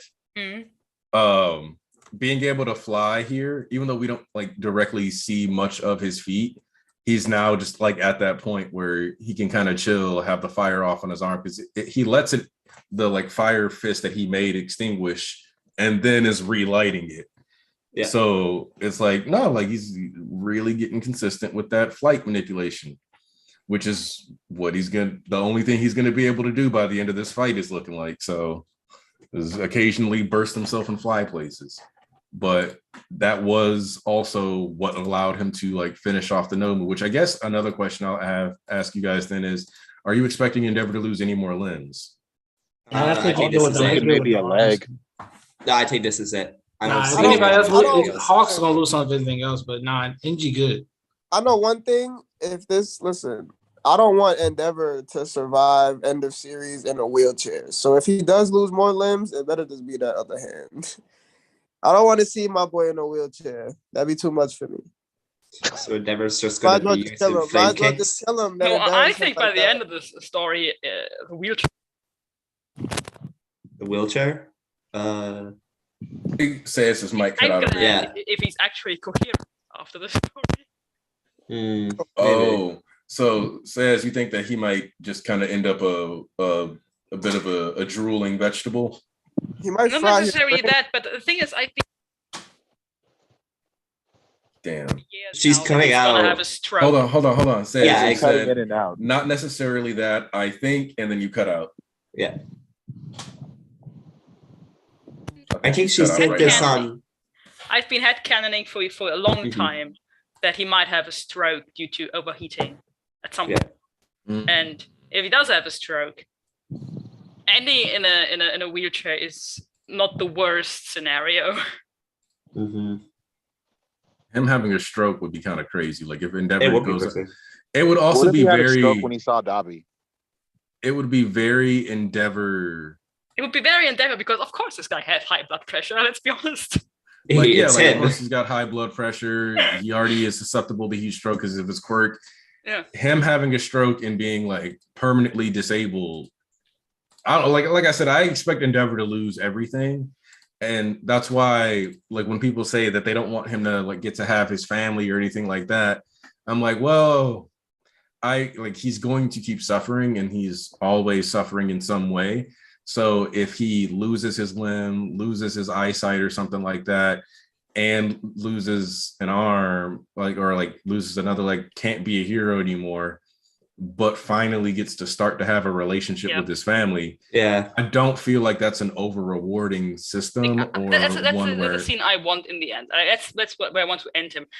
Part of why I favor the stroke is because everyone's losing limbs, everyone losing organs. Like it's like every fight is kind of followed up with he lost this part of his body, even if it's like a lung or a stomach. But like actually just having a failing organ that is still there, like it's kind of not really happened. That's why people need to start dying, stop getting dismembered. Yeah. Before the magic start wearing off. Well, Endeavor's probably going to lose. Even if Endeavor didn't directly lose all his money, he's already spent more than likely a substantial amount on it, building an entirely new home from scratch for his family. He probably paid for repairs around Japan, knowing him. And his income is definitely going to drop after this because he's not working as a hero after this. So even if he has a sizable amount of money in his accounts, and he's going to be sitting on that for a while. I mean, sure, they would have retirement funds for in case of. Yeah, it's like in theory, NG would have his retirement fund set up. Yeah, and Yoroi was said to have earned enough money to retire years ago. So he probably really he should have enough money to retire, especially being the hero that solved the most cases. And having his coffee brand sales, stuff like that. Even though that rip everybody who works at that coffee company, you're gonna lose your job off Endeavor. So y'all don't think he sent a check to all those families that Dabi burned? Oh, NG at this point in his life probably would have. Yeah, probably would have. Yeah. The thing is, all the people who burned, like not all, but a lot of them were villains. Nah, some of them were. They don't have families. A lot of them were villains. Some of them were villains, but you also got to remember that Dabi, while riding the back of Atonement going 60 miles an hour. Yeah, but if he paid everybody that was hurt there, he's not gonna get through half of that. That's why I was like, I don't think he can pay all of these people back, but Dabi was casually just throwing fire off the back of Atonement to make every situation worse. To the communities. Because Dabi said I killed 30 people before. Like that video was pre-recorded. Yeah, that was before he was on Makia's back, being like la la la la la. No, I'm not sure. I'm not sure if Gigantomachia's destruction. Well, I think when they say that my family faced the flames, it strongly, at least to me, suggested that people noticed. Because if you remember when Dabi started shooting the flames, they were like, the League of Villains must be on Gigantomachia's back. So if he just kept doing that, and you remember he was like, he's the one that when we got all the shots of everybody, he was the one smiling. Yeah, he was happiest. Look at me, world. This is what I live for, the destruction. He was looking like Leo on the Titanic, just. By the way, I realized that when you described Toya's life, if his dad wasn't abusive as he was, and everybody asked him about a hero, and he wanted to play basketball instead, I realized you were describing Natsuo's life, weren't you? Mm-hmm. Yeah, actually, probably went through that. Yep. Because Natsuo didn't become a hero. He's a college student. It's so crazy. Is he be a doctor? I can't remember. He's a doctor. I bet everybody asks him about his father all the time. Yeah. All his life. I can't picture a timeline where Natsuo and Endeavor have a good relationship. I can't picture it either. No. I've seen them. I like to believe there is something out there. No, I just meant the people asking him about his father all the time. Yeah, he wants to be a hero all the time. Probably knows that. He can maybe get an autograph from his father all the time. Oh man, you know what Natsuo probably does? Natsuo probably walks around like Uncle Ruckus. He says no relation. Natsuo, no relation. He's like, you're thinking about a different Natsuo. He's like, you saw, bro? He's like, you saw, bro? You look like the #1 hero. Like, you look like that nigga a lot. Like, you not related to that nigga? They look so similar as kids. They are carbon copy. They just got different hair colors. Yeah, it's like Natsuo's head pictures of his mixed dad. with Shoto's eyes. Let's see. All right. We've been going for over 2 hours, which is longer for usually. Just deserved for such a good chapter. Yeah. Yes, I actually agree. It was a great chapter though. So we already know we're gonna go around the horn, get some final thoughts. Let's open with Tarnish. Your final thoughts? Yo, this chapter, I knew I needed it, but I didn't know when it was coming. I didn't know how it was coming. I was like, Endeavor can't just sit there doing nothing. Need to come in and be Endeavor. And honestly, this chapter don't feel real. Like, this chapter don't feel like it really exists because I never thought I'd see Endeavor in a UA uniform. Like, the first thing I thought about when I saw that page, like in the scans, not even the scans, the leaks of Young Endeavor, the first thing I remembered was how he said, I always hated this school motto. Yeah. I'm like, damn, UA days. I didn't think we were going to get anything anymore, but like, oh my God. Like, and then how the officials like cleared it up because in the scans they said that it was just a random father that died, and I hear it's his father. So it's like the gut punches keep coming. He's like, yo, all I want to do is just fight you. I don't want no pat on the back. I don't want anything. He took the flame beard off. His arm is gone. He's dismembered. I'm like, Endeavor, how did we get here? This is how. But I just need All For One to start fighting back now. And I don't know about anybody dying right now. I'm not really worried about that for now. Because I'm like, All For One isn't the person I need to kill people.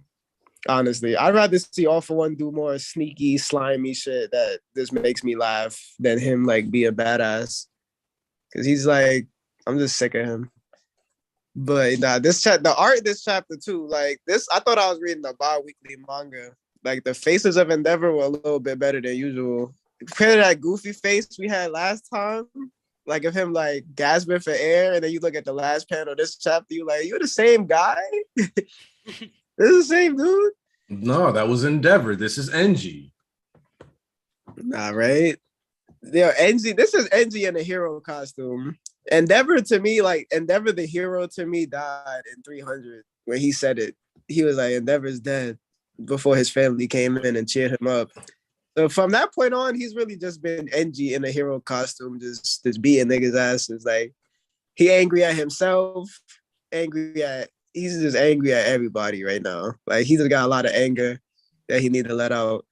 And honestly, oddly enough, I feel like All For One is the perfect person to let out all that anger on, because All For One is the one person where he doesn't have to worry about none of that extra shit with. He can just fight him, just beat his ass. He's basically like a talkable version of Hood. Like if Hood was actually talking shit back, that's basically what he is right now. Do you know what you just reminded me of? What? One of the raw scenes from Justice League cartoon. It's when they fight Darkseid. And there's a part where Superman's like, so like they've been fighting Darkseid, he's on Earth, and Superman's like, you know something? And he starts swinging on him. He's like, my whole life. And he's hitting him as hard as possible. He's like, I've had to hold back. I've been afraid of how like I could kill people or hurt innocent people. And he's just hitting them as hard. He's like, but it doesn't matter with you. Bow, you can take it, big guy. And he's like, just going like, Superman's like, yes. Something. Oh, that's honestly how I felt when I was reading this chapter. I'm like, bro, this man pulled up. He's punching him with a flame. His whole arm came off. He just made a new one. He's like, nah, fuck that. Like, I'm still gonna fight you. And you know, All For One, to everybody else, he's like the greatest villain of all time. So to them right now, this whole fight going on is crazy on all fronts, bro. Like, I don't want it to end. I feel like we still got at least 2 chapters of this fight too. Like this isn't a climactic point for me. This is like just the comeback, like the real comeback. Like if last chapter was the start of the comeback when they broke his mask, this is like the real comeback. So I'm like, I don't need, like, I'm really enjoying this fight right now. I knew this fight was going to be the real, like, and dirty hands one, because I'm like, there's not really nothing, no narrative connection with any of these characters besides Endeavor, Hawks, and Tokoyami a little bit. And All For One. To All For One, these are all just random characters he's never interacted with. So it just feels like a crazy ass battlefield, like on all fronts. But now Endeavor's stepping up. I'm scared. You know, if he dies, I wanted him to die in the war. And now that like we've gotten everything we've gotten now, I'm really happy he didn't die. Because then we wouldn't have gotten any of this. So I'm glad, you know, I waited, didn't complain. I'm eating. Good chapter. I'm happy. All right. Let's go with Thomas. Your thoughts? My thoughts? I've really loved this chapter. Tardish has been spitting facts. This, like, genuinely, I am glad that All For One is still alive, that we've gotten this chapter. I love the deep dive. Well, not really a deep dive, but a dive into Endeavor's origin, I guess. Losing his father, becoming the quota of his generation. It's just all fantastic. The art is amazing.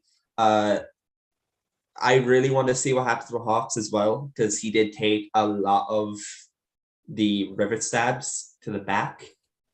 I wonder if he could still kind of fly, maybe be a bit of help later on.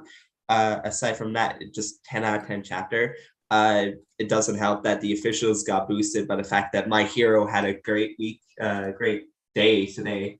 We had the cover for Vigilantes, we had the PV for the war, and then we have this, and I'm really happy. I'm also glad that we got a smash for the first time in ages, even if it is from Tokoyami.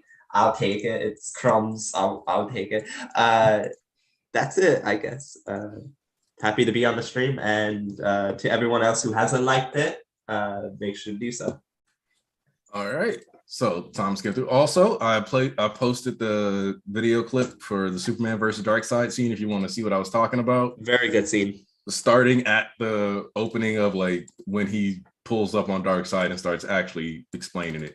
One of the phrases he uses, I feel like I live in a world of wet cardboard. Yes. So Superman's a goat. What can I say?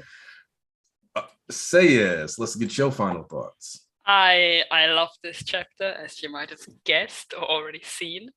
I really enjoyed it so much. I think it gave us a lot of things that I, for the most part, but I think all of you too, were probably wondering about, like things like how did Endeavor start out that way?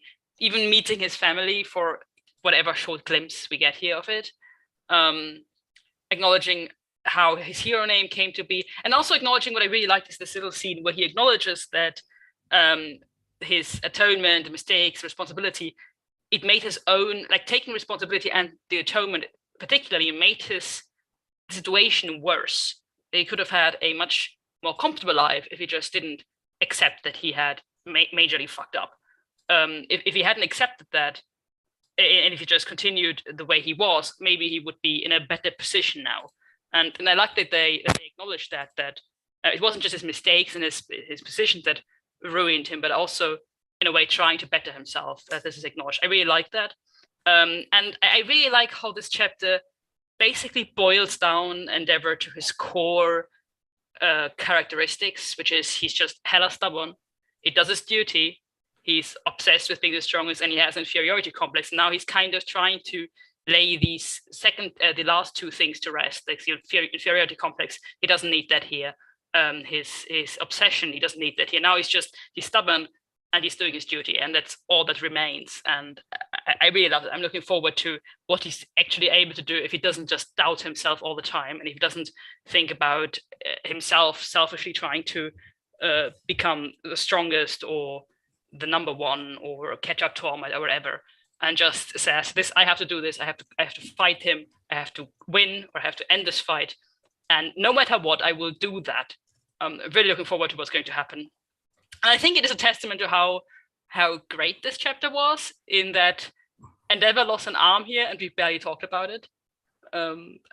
I think that's something where in a lot of other chapters, I think if somebody loses a limb, we would be talking about it for the next 2 hours. In this one, it was like only an afterthought, and that was just showing how great every tidbit was, and also just that we learned a whole lot about him in this chapter, new things, but we didn't really need a lot of panels to explain that because we already know him so well, and that is so I love everything about this chapter that has to do with Endeavor. I also enjoyed I enjoyed AFO in this one because it was kind of funny how he acknowledged that this should have been easy for him. It should have already be over. He shouldn't allow himself to hit, but somehow something's wrong. Like his quirks are rebelling, and he's making mistakes, and he realizes that now, and he's underestimated them and his own situation. Really like that. Looking forward to where this chapter is going. I find it funny that physically, the heroes are in a much worse position now. Hawks just almost died. Hawks and Tokuyami. Endeavor saved them, but for Endeavor lost his arm. They are pretty much. I mean, Tokuyami can still fight, but the others are basically more or less out. So physically, there's the situation worse, I'd say. But still, I go out of this chapter thinking that emotionally, it seems kind of balanced now, where everybody seems to have a chance. So yeah, absolutely looking forward to the next chapter. 10 out of 10 chapter, greatest chapter in a while. I love it. Also, actually say as one of the things that I want to say is that when you mentioned balance, I think that the All for One fight specifically was one that, and we've talked about this before, how it was like a fight and a conflict that as we were walking into it, all of us were kind of like, well, the main thing about this fight is that it's like the number one hero versus All for One. Yeah, I guess that works. But like, this was in a lot of ways what I think was considered like the fluff fight. And the way All for One was talking about them being jobbers and stuff, I think a lot of us kind of just expected it to, yeah, you know, like it was like, Jiro, you showed up, but you're probably about to get packed up. Ooh, like this wasn't a fight that we were kind of expecting the character moments we've gotten out of. Because of the way that the board was set. So I think that like when you talk about that balance, I think that this, yeah, that's especially a testament. Yeah, I think for me, it's a bit of a special situation because I went in this thinking that I was going to win this. So most of you went in thinking he's no chance. He's going to get slapped and that's it. But I think what none of us expected was for so much of this battle to take place in Endeavor's head. Like in the very first chapter, AFO was just trying to get him angry, and in the second chapter he was kind of out of the fight for a moment, and now we're just for a long time in his head, and I think we didn't really expect for it to take place because it makes us think that Endeavor's position of mind actually matters in the outcome of this fight, which most of us I think didn't think. Most of us just thought either he's gonna lose or he's gonna give his all and then probably still get majorly hurt and maybe be able to take AFO out. But to think that his actual space of mind, how he's thinking about it, how he goes into this fight, might have an effect on the outcome is maybe not something we expected. Mm-hmm. Yep. Like I think that his emotionality actually being key and like this being more of a continuation of the Todoroki plot probably wasn't something that I think a lot of us were like, oh, this is going to be clean, but it's like the way it's been incorporated has been really good. That said, Tyler, final thoughts? Yeah, first off, I just have to give props for Tokuyami for shadow boxing All for One. That was a treat I did not see coming, personally. Second, I really have to give this chapter like a 10 out of 10. Just for Endeavor alone. Like, I enjoyed this as much as I did Bakugo's apology, Ida rescuing Deku, Ochako's speech on letting Deku come back to UA.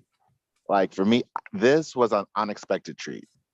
Like, I knew All for One was all about the mind games and trying to get people rattled and whatnot. So I figured we'll get a little bit of what Endeavor is thinking. But I didn't think it would be to this degree. Like this, because for me, I'm all fight scenes are cool and all that, but I love character-driven stories more so than anything else. So just to get that from Endeavor, which is arguably, like, you can't even argue, he is like the best, for me, the best thing in My Hero. Not even my favorite character, but he's arguably number one in terms of writing and story and progression.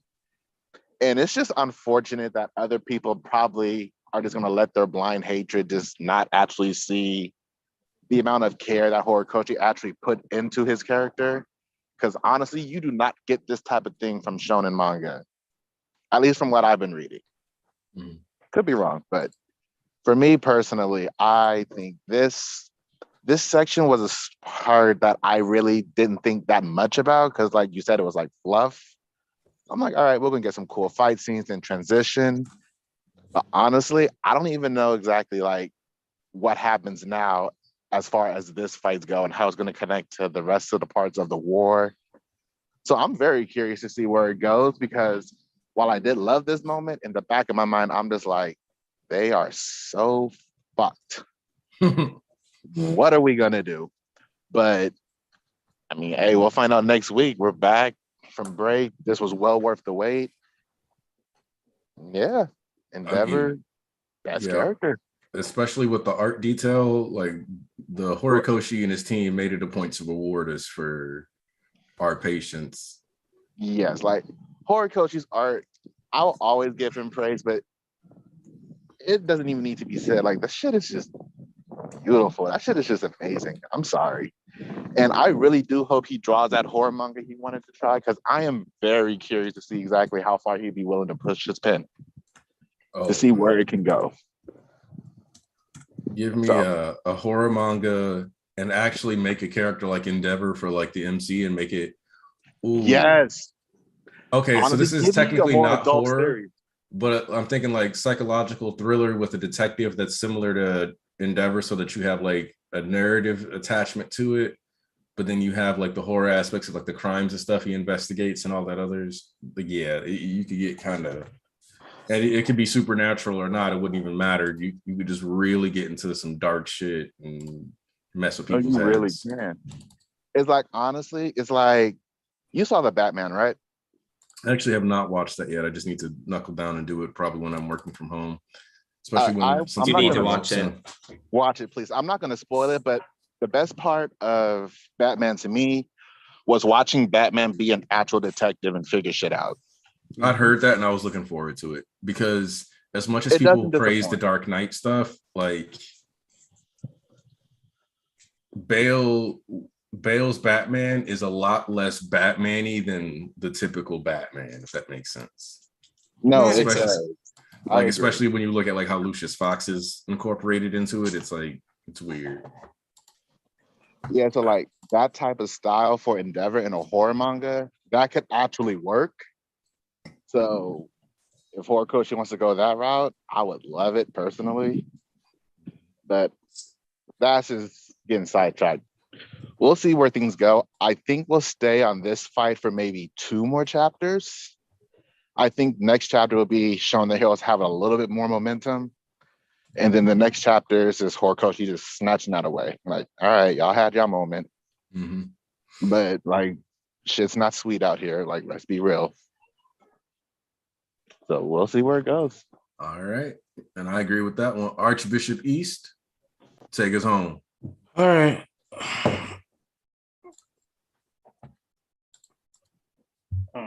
Where do we start? That shit was absolutely, I don't even have words, man. I was looking at the end of this shit, and it was honestly a different fucking series of looking at this nigga Engie, man. He be having his moments, dog. I'm telling you, it's one of the best written characters I've ever fucking seen. And it's just something about that rain, man. When somebody dies in that rain, bro, it just be like a whole different beat. Like, I don't know, the way he captures emotions and, you know, fucking expressions. I'm pretty sure, you know, niggas won't complain that we should have got a full chapter explaining in detail about his entire past. But, you know, niggas can never be satisfied. They always got to be greedy. You don't need all that. The point was given across purely with very little explanation. That's the difference between basic niggas and a fucking master of their craft, in this sense that he can just portray what it was needed to be portrayed without going a whole fucking full chapter in. You already know what the character is. This is just more stuff to give you to realize even deeper down, like, you know, all the layers to this guy.